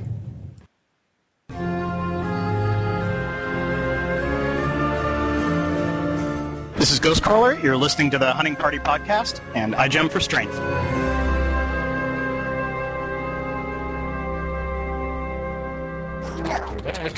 Okay, we're back. We're back, we're online, and we're going to try to get through our questions. You know what? We never... Really? That never happened, ever, once that I could remember. We're trying to do it now, on the 100th episode. Yes, we're trying It seems like a good time. We're already 2 hours past the show end time, and we're still going. I still remember there's this one time when it's like, Frost's like, okay, yeah, let's keep answering questions. And there's like 2 people left in the chat room, and they're like, yeah, we gotta go, dude. And Frost's like, no, I want to keep answering questions. Well, today we have plenty of questions to answer. I'm going to start with the one that we started and then interrupted when you showed up in the room. Oh, the PvP question. Yes. So to reiterate, all right. The current state of focus. Before you do that, Yes. I might head off, and okay. I'll let you guys go. Well, thanks for for coming back for the 100th episode, and I'm so glad to hear that you're doing well with your career and everything. Yeah. Sounds like a lot of fun. I mean, so we'll have to go check out that Terra Nova and say, hey, yeah, well, that dinosaur roar, I know they can, or something like that. I didn't even know that you were involved with it, and I thought that was a pretty cool show that I was going to take a look at. So now that I do know that you're involved with it, I'll make a point of watching it. And if there's anything bad about the sound, you can expect some angry emails. You can blame it on post. I'm only involved up until the capturing point, and then it's someone else's department. It's great. Well, if I ever see a microphone dipping into the field of vision, then I'll give you a call. Yeah, if you ever get to the point of like mixing the sounds for the show, then we'll have to send you some snippets of the Hunting Party podcast and have you sneak one of those in there. Like Easter egg. That's right. A little ghost crawler is quotes. Did Dinosaur just say ghost crawler? I'm not. What? Yeah. Did he just say I jump for I'll find strength? myself with my face sticker. That's right. We need an I jump for strength thrown in there somewhere. That would be good. All right, Michael. Thanks again for coming by. No worries, guys. Take care. Have a good one. You too. Okay, so all right, so Chance is OP. Asked about our opinion on the current state of focus regeneration, specifically in PvP. So let's start with that. Yeah. Okay. Abyssal. There's like 2 different problems with it. One of which being, if somebody sits on us, which of course has always been an issue with PvP, in addition to us not being able to DPS. Well, hold on. That's only if the person we're hitting sits on us. So let's start with the very beginning. The way focus in PvP works is that you have to be always casting steady shots, just like in PvE. Most people don't realize that. And even if the only target within range and line of sight is a pet, you have to be using steady shots on it. Of course, when your primary DPS target is hiding behind a pillar, you have to only be firing steady shots, even if a focus caps you, and save your focus for the big stuff when you have somebody worth hitting in play. But one of the main issues with focus regen in PvP is that all they have to do is duck behind a corner when they see your steady shot almost capped, or get within minimum range when they see your steady shot capped. And by continuing to manage that process, they can effectively hamstring your ability to do serious DPS to them. And so we kind of have the double screw of the minimum range and the pillar humping. Pillar humping is everybody's problem. Minimum range is unique. Here's the other thing. Well, no, but pillar humping isn't everyone's problem. Like, if I'm a mage and someone's pillar humping, I'm like, oh, curses, I can't attack them. It doesn't screw my resources. For us, it screws our DPS and our resources. Yes, so you're right. We do double dip on that, and we have the minimum range to account for. Also, if it's a pretty standard debuff that almost every single viable arena comp brings in the serious bracket to have a cast speed debuff, which affects our steady shots and our aim shots. When we have that, it just magnifies this already double-dipped problem with Hunter Focus. That said, this is probably a contributing factor to the reason that there are so few hunters in high-end PvP, but there are other reasons, because it's clear that from the hunters doing high-end PvP, these comps are extremely viable, and they're very strong, and they're capable of achieving Gladiator on BG9. So that's an achievement in and of itself. But I don't think... Well, I think one of the important things to mention here is that, rough times for hunters in PvP means drink! That is a listener drink. No, we already covered the listener drink when we read the question the first time, even though I didn't answer it. And the other thing to remember is that endgame PvP is no longer exclusive to Threes Arena, which is what it used to be. It used to be Threes Arena was the only game you played if you were serious about PvP. Now you can achieve everything you can get out of Threes Arena by doing rated battlegrounds. And rated battlegrounds have their own unique set of strategies and weird restrictions the same way 3s do. And I don't know what they are because I don't know of any highly rated battlegrounds. And I haven't done enough research on the forums to see if there's any place that I can find anything. But it seems to be there's still sort of an arena-centric mentality among serious arena players. But now that Blizzard has both options, they can kind of say, well, hunters and, as an example, Boomkin aren't terrible in rated. So that's the point to that as an example of how hunter PvP is not that bad. But that all comes back to focus regen, I think, as one of the core issues, that if they were to fix our minimum range and maybe fix our ability to regen focus while PvPing without affecting our PvE balance, then I think you would see a lot more hunter comps. The other question is, what are your opinions of reforging mastery over crit for 3v3 arena? The idea here, right, because if you're sacrificing crit for mastery, you're getting more consistently high damage at the expense of random bursty high. Well, that really depends on whether they're talking about BM or marks. So right now, BM is viable for PvP. In fact, I read, I haven't had a chance to read it, but I saw there is an interview, I think Garwolf did it, about BM for, that's over at the Huntsman Lodge, for BM in 3v3s at Gladiator level. So their mastery is obviously pet damage, which is an obviously an excellent place to put points. Because there's an interesting dichotomy here, because mastery for BM in PvE, mastery is worse for BM than it is for any other spec. Just flat out your average over like a several minute boss fight, it's horrible. But in PvP, it allows you to increase your uptime of damage because your pet follows in behind the pillars. Exactly. And you can kill command behind that pillar. Yep. Mm-hmm. So that is a simple answer for BM.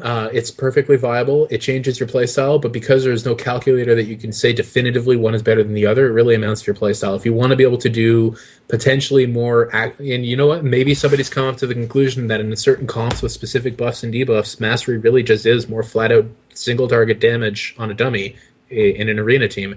And I haven't seen that data, but it's a certain possibility. I'd have to do some research. For marks, my indication would be that I think mastery is still subpar to crit, because even though it makes you a little bit more burstiness is actually a plus in PvP. Yeah. And I think that having an extra wild quiver attack on all of your auto shots is probably pretty, unless there's something somebody knows that I don't, I think it's a pretty low priority. So that is my answer. Sorry if it's not perfect. And I think we have another question coming up, which I believe is Frostheim's. We'll skip over the question that's targeted to Michele. We've kind of answered the other one as well, right? Yeah. We've kind of we've beaten that one to death. Schweibels, I think that was who asked it. just so the chat, we don't keep the chat room in the dark. He wanted to know how hairy Frostheim's rifts are.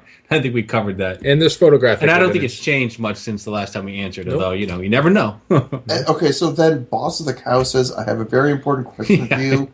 Do the hosts like traffic lights? I absolutely have to know. Nobody likes traffic lights. I don't understand. Yeah, I did. Maybe there's a joke or an implication there that I don't get, but anyhow, Kantala Wrenchgun says, if I had to pick between the Hungerer, Petrified Seed, and Fluid Death, providing that I'm already hit capped without Fluid Death, what is the most viable and optimal combination of trinkets to go raid? Okay. Then we'll go back to the Jaeger here. Oh, God. Yeah, that was the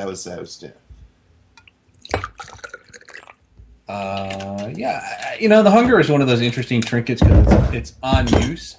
So I guess depending on how well you time things, but I'm going to guess that, you want the Hunger on that list without question. So it's just a question really between Fluid Death and the Petrified Seed. And I'm going to say, Fluid Death with all that agility. It's just, again, those would be the two that you want. The Petrified Seed isn't horrible.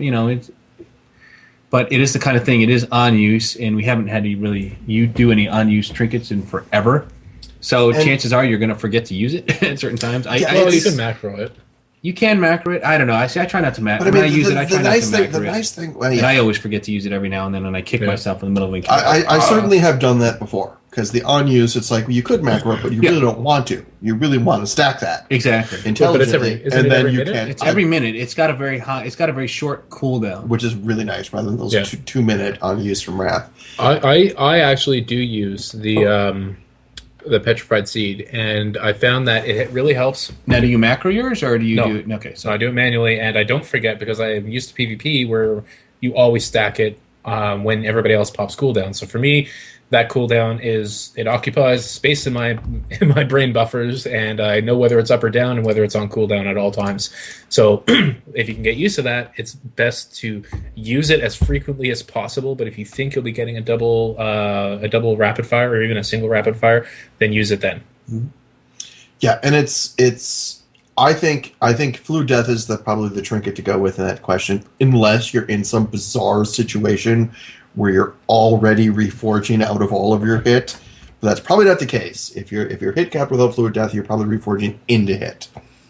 Depending on, obviously, depending on your gear stacking, but Fluid Death, it's pretty awesome. It's great agility. Yeah, it'd be nice to see them. I'd love to see them give us an upgraded version of that in 4.3 with whatever trinkets. Obviously, that would be awesome. Obviously, maybe we'll get some new version of like Deathbringer's Will kind of thing that has a fun little transformation proc. I don't know if they'll go that route again. That would be awesome. But that and like an upgrade to Fluid Death. That I'd love to see those as trinkets in 4.3. All right, who just said, was that Frost that just read that one? Yes. Okay. CS Sway says, I'd like to ask you guys what the second best podcast is out there, WoW related or not. Well, the Hunting Party podcast. Yeah, we're about 150th, if that. So the first best podcast out there is the fifth best Hunter podcast out there. Didn't we decide that today? We were looking at metrics for that. So best podcast. They didn't specify WoW related. They did. WoW related or not? Yeah. So the best. I think that's just unfair. I think we gotta at least keep this WoW related. Well, no, it's not unfair. We're probably 150 millionth best podcast out there in the real world. I don't actually know what the most popular one is, but I'll bet you it's got something to do with Silicon Valley or news. They're not asking most popular; they're asking best. Well, one would imagine that people tend to gravitate towards high quality podcasts. People are stupid. Present company accepted, guys, and anybody listening in iTunes. I gotta say, the only other podcast I really listen to with any regularity, and I don't even remember what it's called. Well, there's the Instance and the WoW Insider Show. Yeah, the Instance is probably the one of the WoW shows. Astronomy Cast. Astronomy Cast, right, of course. Yeah, there's so many podcasts out there. Depends on what you're interested in. Yeah. And do we include like radio shows, like things like Card Talk, for example, which comes out as a podcast but really is a radio show? Like I listen to that. Quarks and Quarks on CBC. Yeah, it's interesting in the podcast world. I remember last year I went to Convergence, and there was one of their panels was on podcasting. I'm like, oh, that'll be interesting. I'll go to the podcasting panel. And they kind of range along. They had just a whole bunch of panelists that ran podcasts. And I was like, okay, but, I run, the Hunting Party podcast. And they're just like, I think the podcast up there with the lowest number of iTunes subscribers was 60,000. And it was just like, I was just like, holy crap! Yeah. These people have a ridiculous number of listeners. And it's, at times, WoW is huge, and WoW is a huge niche, and sometimes it's easy to forget how small we really are in the greater scope of things. Yeah. WoW. So let me ask you guys this: best WoW podcast, not counting the Hunting Party podcast. I can't pick one, but mostly because I actually am very out of date. I'd have to say my favorites of the ones that I've listened to recently. I've only listened to 2 recently, and they're both on that list. So again, WoW Insider and the Instance. Darkbrew? Yeah, I've always been a fan of the Instance. The folks over at Twisted Nether run a That good, was it. That's what I was trying to remember. They do a good podcast, and they bring in a lot of the bloggers and other guests. That's yeah. When I was talking about the I think IRC both of you channel have been on hanging out. those. Yeah. I have not. Been I there have yet. never been on the Twisted Nether. I thought you were on no time. I was invited onto the Twisted Nether once over a year ago, and so I kind of felt like it was actually just after I was hired as the hunter blogger on WoW Insider. So I kind of felt like, and at that point, I think Warcraft Hunters Union was the biggest hunter blog. Mm-hmm. Pretty considerably, by pretty considerable margin before I got in WoW Insider. And so I got in WoW Insider, and I kind of felt like, oh yeah, and so now Twisted Nether wants me on. I'm like, that's cool. And except they did their show during raid times. Oh. And so I was like, dude, I can't make it during this time. I can be free this time. I can be free this time. And then there was this big gap, and they got a response like, well, could you be free this time? I was like, yeah. And they kind of went back and forth a couple times, and then they just quit getting a response and never heard from them again. And never heard from them again, and to this date have not been on Twisted Nether. But I have to admit, and this is probably shameful to admit, so for me, best WoW-related podcast, I don't listen to any. Well, it's hard to keep up, and that's what I said. Hard. I only listened to 2 of them. Producing a podcast is a heck of a lot more work than listening to one. I used in the beginning. I used to listen to every episode of our podcast that we recorded. And I used to. I'm back in the day when I would listen to the podcast after we put them up. Not anymore. I still do. And unless it's a show that I wasn't available to host, I'll listen to that. But the other ones that we've done, I don't even listen to those anymore. I generally don't listen to the show because To be fair, I lost my iPod when I was camping a couple weeks ago. Oh, and I lost all my commute time. I spend 5 minutes on the way to work in the morning, so yeah. See, I can listen to these things at my desk. I have a little iPod speakers, and too much of my job involves writing. So I can't write with the sound of somebody in my listen ear. to actual speaking, and somehow I'm in an office too, so I don't have to have headphones on. Okay, but it's good to have stuff when I write code. Sure. Yeah, no. See, for me, it's the opposite. Like when I'm writing, maybe it's different writing code, but at least with the way my brain works, when I'm writing, and I'm writing like website content, I can't be listening to words, or I can't be paying attention to them. Sure. So let's get on to the next question here. Oh, hold on. I didn't get a chance. Oh, okay. Great. Okay, now Ollie Sonder is really far more knowledgeable than any of us. Yes, because Ollie Sonder is the person we rely on to keep tabs on everybody on the internet. So, Ollie, who is your Tell us what Britney Spears is doing now. Who is your favorite? I don't even want to know what she's doing now. I used to listen to All Things Azeroth all the time, and I still kind of do, but not as much as I used to. Okay. But Warcraft Less Traveled is a very, very, very good one, and it's like 5 minutes. Highly recommend that. Neat. And that was like a segment on All Things Azeroth, right? Yes, it used to be, and it still is, but they also have it separated out as well in its own little thing. And I have to say, I have listened to a couple segments of Azeroth Less Traveled, and it's pretty awesome. It's literally people like, here's this funky way to get to this little area of the game that you're kind of not really meant to get to, and what it looks like. And it's kind of cool. He's really good at that. Even though, you go out to a desert island and there's nothing there to see, but he makes it sound really interesting anyway. He's got the history and the lore of it. I'm sorry I used the L word on you. I'm sorry, Frostheim. But for the other part of the I question... myself sleep tonight.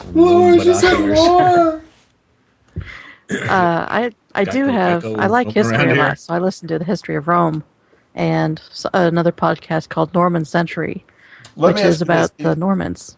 Okay, could you do me a favor and summarize for me in one sentence why Rome fell? Oh, stop. Don't answer that question, Allie. Too much beer. Yeah. Too much beer? You are talking crazy now. Your mouth is moving, but crazy is coming out. Do you have any other... Okay, Drunken Barbarians. How's that? That'll do. Oh, awesome.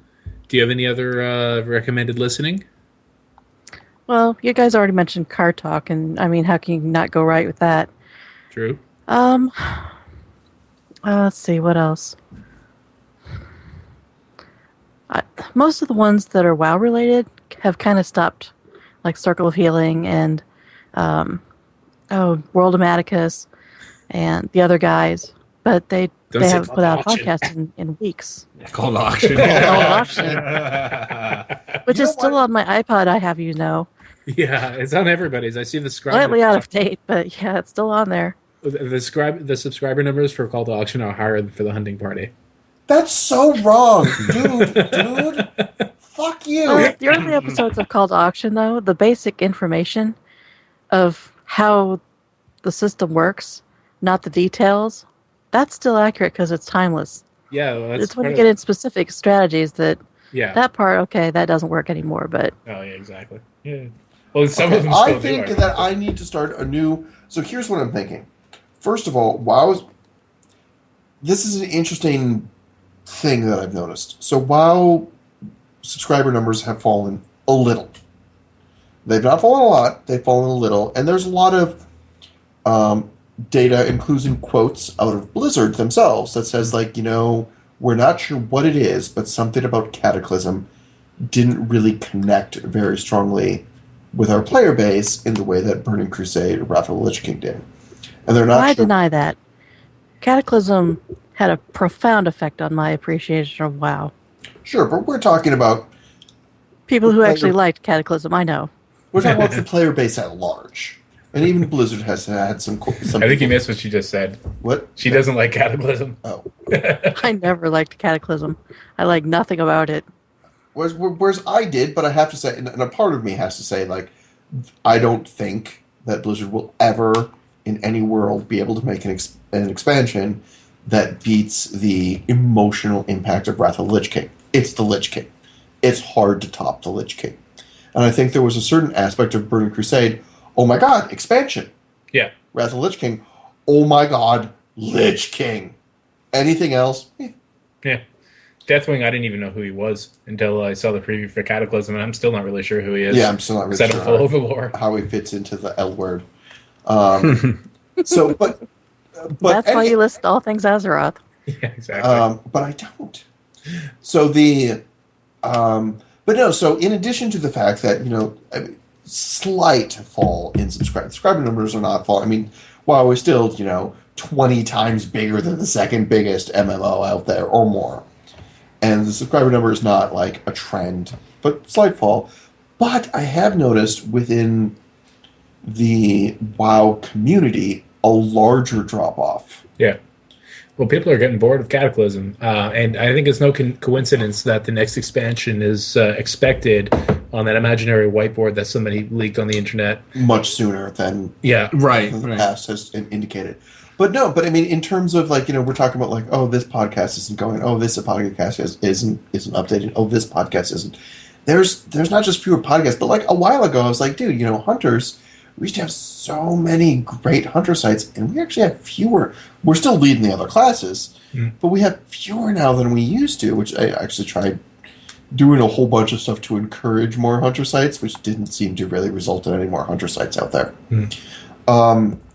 And so there's also this drop-off within the online community, which, let's face it, we have over 100 people still in the chat room as we're entering our 4th, 5th hour of the Hunting Party podcast still listening. That's ridiculous. You guys are pretty alpha WoW players. And anybody who is not playing WoW, but going online and reading or listening about WoW, pretty hardcore alpha. And then, there's another tier up from that, which is the people who create that content that people read or listen to. And there seems to be a drop-off there. And part of me is it's interesting because I feel like the community members, the community leaders, the people who create the podcasts and create the blogs is dropping off way steeper than this tiniest little decline in the player base. And I'm like, I think they've all gone off to other projects, but when the next expansion comes back, they'll be back, just like everybody else came back for Cataclysm. I feel like there's an opportunity here in the community. I think it's time for me to start a new podcast. I think I need to start the WoW Lovecast that I talked about, April 1st of this year. I don't remember it. This was the April. Oh, I do. That's right. The April Fool's post where I was like, "Oh, and Euripides and I are fighting, and I'm leaving the Hunting Party Oh, podcast." yeah. And Michelle and I are starting the Wow Love Cast about love and relationships. That would probably. And then we started the next Hunting Party podcast by labeling it the Wow Lovecast Episode 1. And here, Shway Bells in the chat room wants to know if he or she can co-host. And someone's also commented that I don't sound very drunk. And I have to tell you guys, I'm a big, crazy lightweight, but I'm a big guy. Many of you guys have seen pictures of me or video of me from, BlizzCon or whatever. I'm like 6'2". I'm a big guy. So I'm a lightweight because I just don't drink much. But I recover fast. Yeah, he's still kind of slurring his words a little bit, and he's really kind of laying back in his chair right now, but I think he'll be okay. But yeah, no, the as sad as it is, the Wild Lovecast, I suspect, would be this magnificently popular thing if I could possibly do it with a straight face, which I don't think I could. You'd have to get Don in there. Yes, Don Moore would have to be in there talking in a low, sultry voice, and also laying a little, telling it the way it is, advice on people. But call people sugar. I don't think I could. I have a lot of evil in me. We noticed. I don't think I have enough to fake that. Well, then you'd have to step back and let people who have enough evil to fake that, or people who are honestly find a couple of people that actually got married in World of Warcraft but not in real life. They're honestly that dewy-eyed and stupid. Well, I wouldn't say stupid. Definitely dewy-eyed and maybe romantics at heart. Anyways, I have a question. That's what I said. Stupid.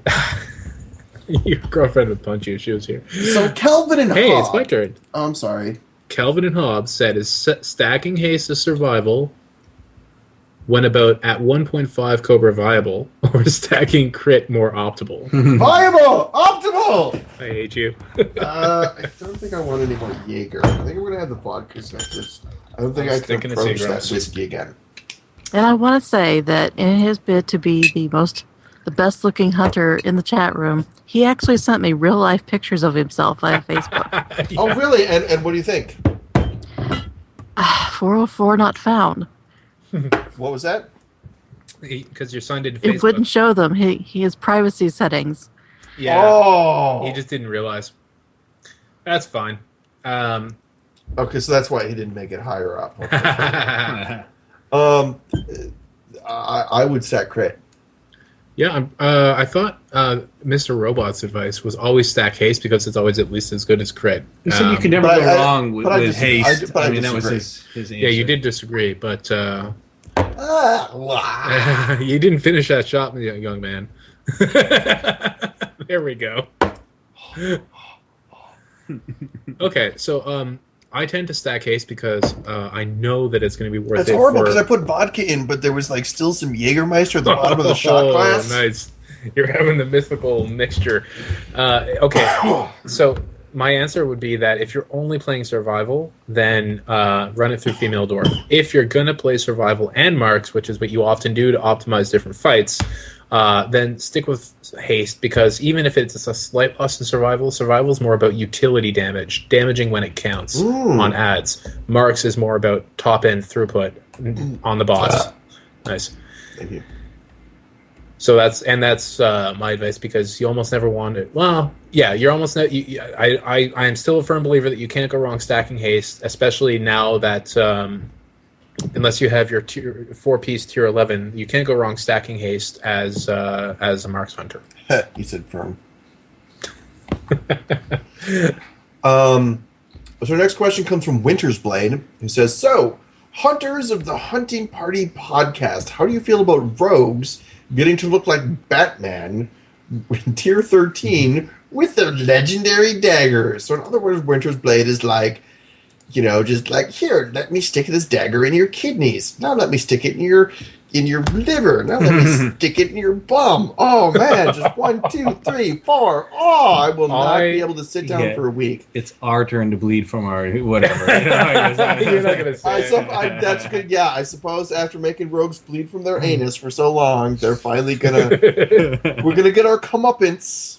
Here's what I'll say about this though. It may be painful now, but the fact that Blizzard is sort of evolving their legendaries into ever more cool things, that means when they do get back around to doing the hunter, theoretically it should even be more cooler than what we're seeing now with the staff and the dagger. So we will submit questions to Rogue Podcasts asking how they feel about our awesome legendary gun that insta kills all rogues in PvP. Hold on, I'm gonna ask Google. Wow, Rogue Podcast. Let's see what we come up with. We come up with Brigwin's hunter podcast that hasn't been around for a long time. Yeah, you quit the game a while ago. Well, technically, all things Azeroth, because Shade is a rogue. Well, there you go. That kind of might count. Well, she doesn't talk about it a lot, but she is a rogue. It looks like there's a podcast called The Noisy Rogue. No, it's not a podcast. Oh, it's not a podcast reviews. I don't think there are any rogue podcasts. Okay, here's a question on the WoW forums that I'm going to click on, and it's going to load. I was wondering if anyone would like to start a rogue podcast. This is awesome. So Darth Will on the WoW forums says, okay, on December 19th of 2010, I was wondering if anyone would like to start a rogue podcast. Also, I played a rogue way higher than just making a new one. Email if you want. It wouldn't be just about rogues, but I was wondering if anyone would like to start one. No responses!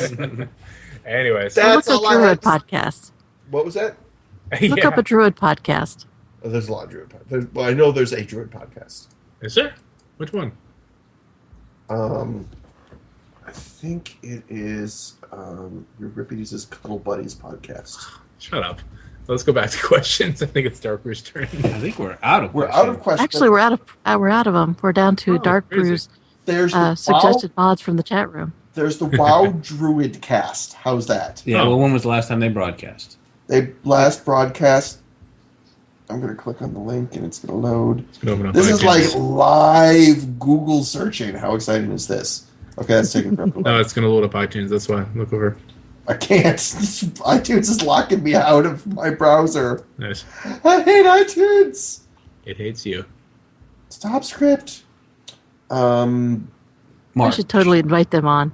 March of this year is the last time. We could have a battle royale where we kept on shouting at each other until one of us left. So we have finally exhausted the question, but what we do have is the suggestions for the mods that Darkbrew needs to write in his copious spare time, or like seriously, dude, think about like how much time you spend with your wife, and really.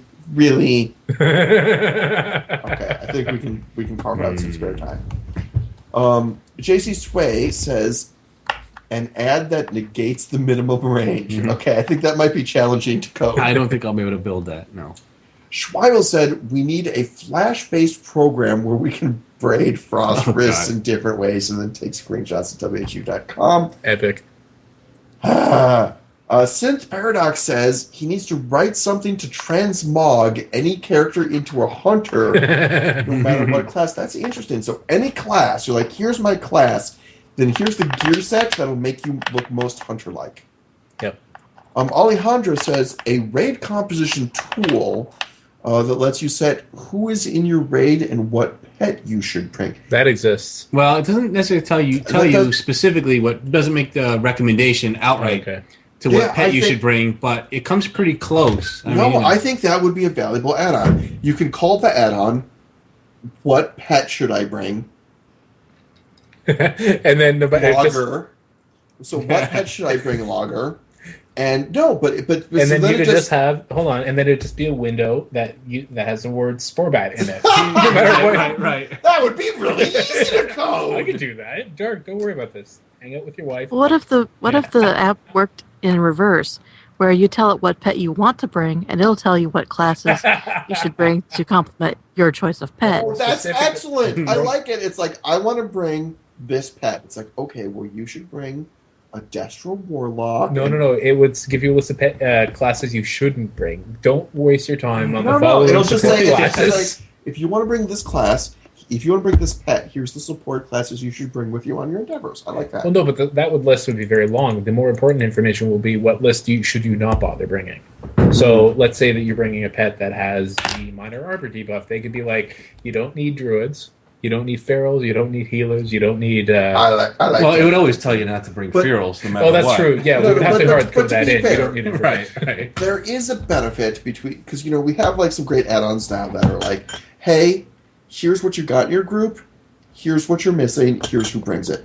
But it would be great if it was like, here's what you got in your group, here's the buffs you got in your group and debuffs you got in your group. Now, based on, and it would have to make an assumption that all DPS classes perform equally. But it could be like, assuming that they all perform equally, we see that you have this much magical DPS versus this much physical. So based on these decisions, I know this buff will help the overall DPS of your group more than this buff. That could be useful. Yeah, that could actually be useful. Yeah. And see, what would make it really cool would be to like tie it into recount, so it would track the number of deaths that occur in your raid. So then you could say, Say like, this person has a habit of dying a lot, so maybe Exactly.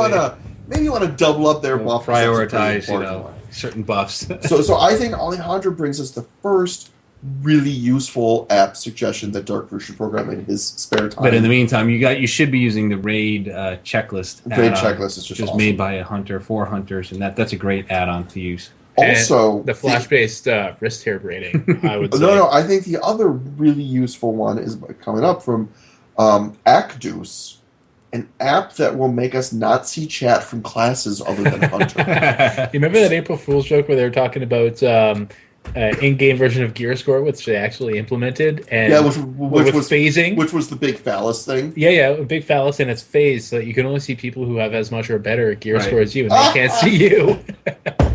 And until they had a Tauren with the best gear score ever sitting there with an enormous phallus over his head. Mhm. So, I think he might have even said "forever alone." I think that was the image. That's how I remembered it. But yeah, no. So in game you don't see chat other than from hunters. That'd be awesome. And wow, we have gotten through the listener Q&A. We've told the story of the founding of the Hunter Party podcast.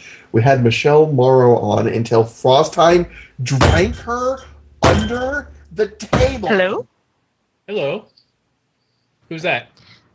This is Ali. This is Alejandra. Alejandra. Oh. Scared me. I thought Michelle came back. Ooh, boogity boogity. Well, see, there's a funny story with Ali and I, because we're both Ali, Yes. What? Wait a minute. and we're in the same guilds. You're in the same guild. Yes, How the hell do you guys communicate and vent? very poorly. Which of you? How did okay, so just so Ali you know, has admin rights to we this have call. we have clearly. Alessander, and it looks like we now have Alejandra, who is the person who suggested that the one actual legitimate add-on Two. Wrist hair braiding is legitimate. Okay, see, no, it's not. But did she suggest that? I can't remember. No, she didn't. It's totally legitimate. Yes. Okay, it is. so my point Have to be a is, French braid. we've gone through all of the Q&A. You saying that because I'm from Quebec? We've gone through all of the Q&A. We've had special guest Michele Morrow until Frostheim drank her under the table with his manliness. Into the toilet first. Under the table, into the toilet, which is stored under our table, apparently. We had special guest Zahara, who was briefly on when we were more sober. We had special guest Don Moore, who it turns out was not made uncomfortable by Frostheim's comments about taming her. Frostheim's beer goggles are really, really good. Where do you get those? And at Brewfest. Handcrafted. And Don Moore left us with her sultry, sexy voice just as a parting shot. Yeah, she did. And that's right. And then we had special guest BRK, who really brought the Frostheim strapping on Lady Sylvanas to his face to all new levels. And then much lower levels. And then just kept beating it. And then we Every time I thought you guys had hit bottom, somebody threw you a shovel. Yeah, no. So, and then we had the outro. We had the story of how the Haunted Party podcast came to be.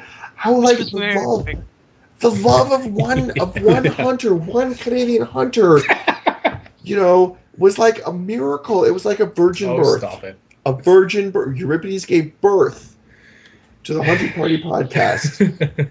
And you guys said he sounded sober. And eventually, then they made me drink more. And the virgin birth turned into a little bit of an orgy, let's be honest here. With an Australian, a sexy Australian. With a sexy Australian for you ladies out there. My glass. We also covered an unfortunately poor number of the Hunting Party podcast predictions from the past. And we are going to have to, in a future show, cover more of those. Yeah, I think this is going to be a staple until we run out of them. We'll just, whenever we run out of shit to say, we're just going to pull out one of these things and say, all right, back in episode 31, Frostheim, or I don't know if I think you might have started just after that. Back in episodes, what are you talking about? I started like 13. Back in episode 64, Frostheim, I'm actually reading predictions. Frostheim predicted a coming nerf to survival. Oh yeah, I got a lot of shit for that.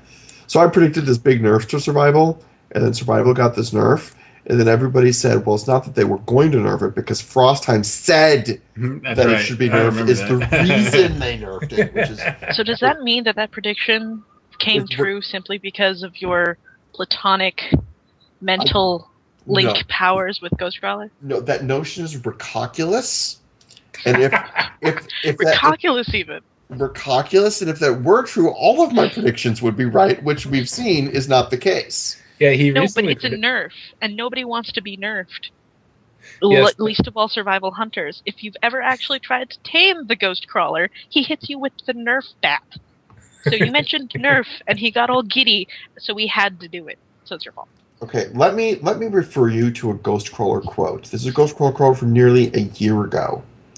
Wow. At what I like to call BlizzCon, as he got on the stage. Do you mean the place where you forgot my phone number after I gave it to you twice? I do mean you only gave it to me once. I made great efforts to find your phone number. I was making posts on the guild forums. I was contacting other guild members. He asked me. I was not there. I didn't know that this had happened. Wingman props. True though. You don't remember asking me? You told me the story. Like, I got a number and I forgot it. Basil, can you help me? I'm like, no, dude, what? I wasn't even there. And no, I remember that actually. He asked me too. I was calling. Okay, I forgive you. I was calling. I contacted Bella because I actually had Bella's contact info. I'm like, oh my god, do you know Alessandra's contact info? And for those of you who don't know, Alessandra was a member of my guild. We met up the night before BlizzCon at the WoW Insider Party, and we chatted for a little bit. And she gave me some tasty Vermont maple candies because I had kind of made at for the time. Tree druids.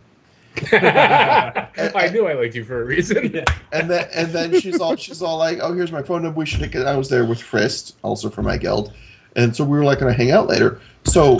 But then the next day was the first day, and I was doing all this WoW Insider work. And the next day, it was like, okay, we need to call Alessandra and hook up, and have dinner with the guild and chat. I'm like, I can't find her number anywhere. I was posting all over the guild forums to the guild members that I actually knew in real life. Couldn't find it anywhere. Anyhow, to be honest, one of the fun reasons for showing up to BlizzCon besides that was some old friends of my family happened to live and work in that general vicinity in this little place called Disneyland. Have you ever heard of it? He's the guy in charge of all of their personal aircraft. Oh, neat. And one of their lead pilots. So I got an inside tour of Disney Aeronautics. Wow. Does he have to dress up like Mickey Mouse or any of the characters when they fly around like that, or... No. He has a little Disney, a little Mickey Mouse pin with wings on it, and that's about as close to dressed up Disney as he gets. But I have ridden in their aircraft several times, and oh god, those Learjets are beautiful. But it's just there's probably a good reason for that, because if you had to wear those big clumsy gloves, you'd have to have a completely different operating setup in the interior of the cockpit. For one thing, the switches and buttons would have to be increased in size considerably. And you just put it on the inside of the suit, and then the inside the it's like the original Iron Man. We'll just go with that. So the point of the fact of the matter, as I was saying earlier, was I believe I left off on, and the history of the Hunting Party podcast. Are you going somewhere or just rambling? All right, I was summarizing the show. I was summarizing the epic show, which also includes we started this show 5 hours ago. Yes.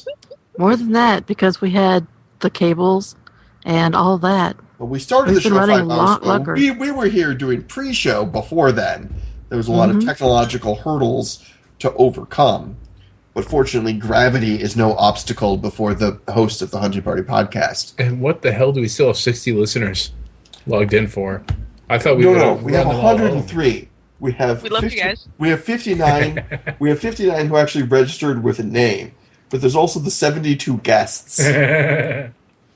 Okay, if you're still in the chat room and you're still conscious, wave. Oh, that's a good point. Maybe we have a whole bunch of people joining Michelle in Happy Land. Right. Just sound asleep. Hey, they're all slash waving at us. I cannot believe this many people are here after Hi, guys. After 5 hours of starting this disconnected, just excuse me. After this, There it is again, the Frostheim mating call. God, how do we resist it? Euripides is giving me this look now. He's got his tongue sticking out. Oh, good lord, that's not his tongue. Now he's smacking his forehead. Oh, hey, I pulled the thing out. That sounded even worse. No, when I was clapping, I managed to dislodge He managed to some of the yank wires. out our cord that lets us hear anything. Okay. I have reinserted it. That doesn't sound any better. No, that's why you said it. It depends which end you're on. Probably on the best part of the show. Actually, how I met Alejandra was through Frostheim, because I was in my baby hunter, my baby hunter named Alexander, and he IMs me and says, "Hey, you want to go on a raid with us? We're going to go to ICC." And I'm like, "Sure. You know I'm level 19, right?"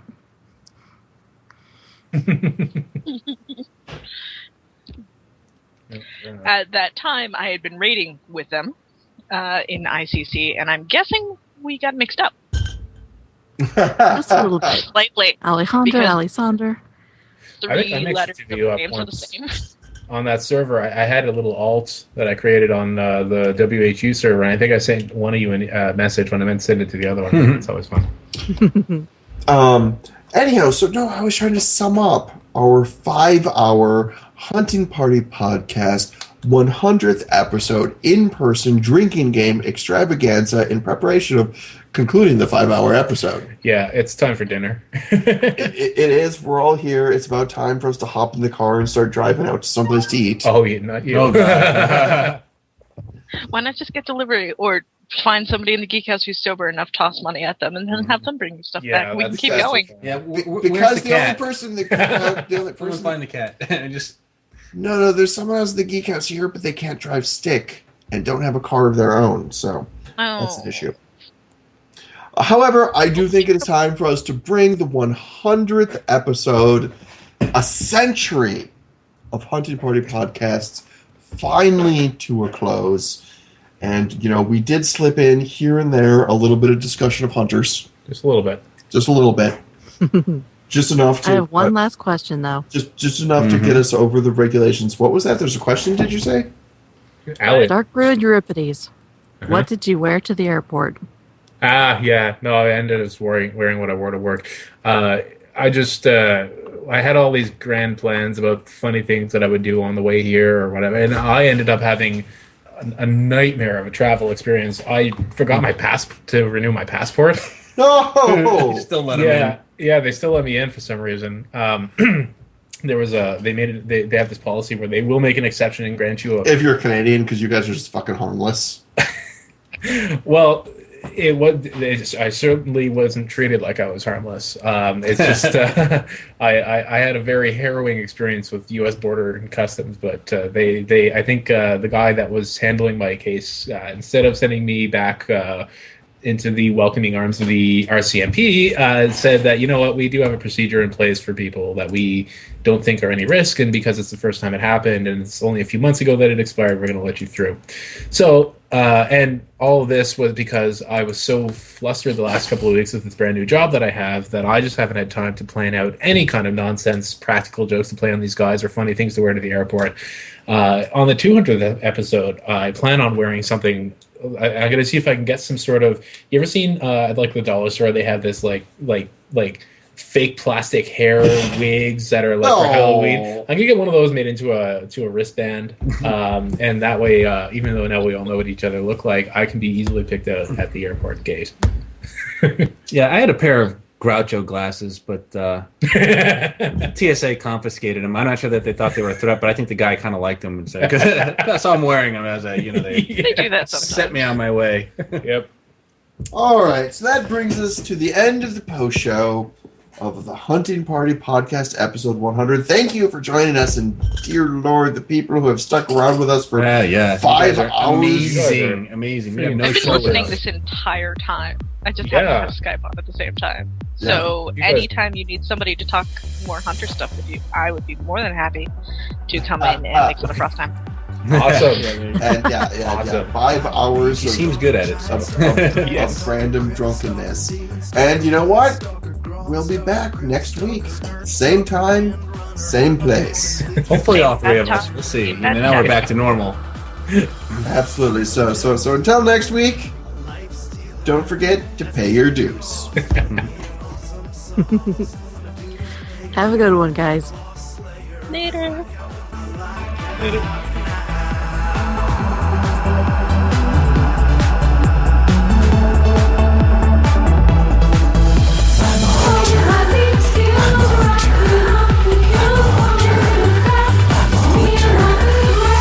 Viper to cheetah to dragon hawk. No time to waste, cause I can jump shot. BM, MM, and SB. I can rock out any tree.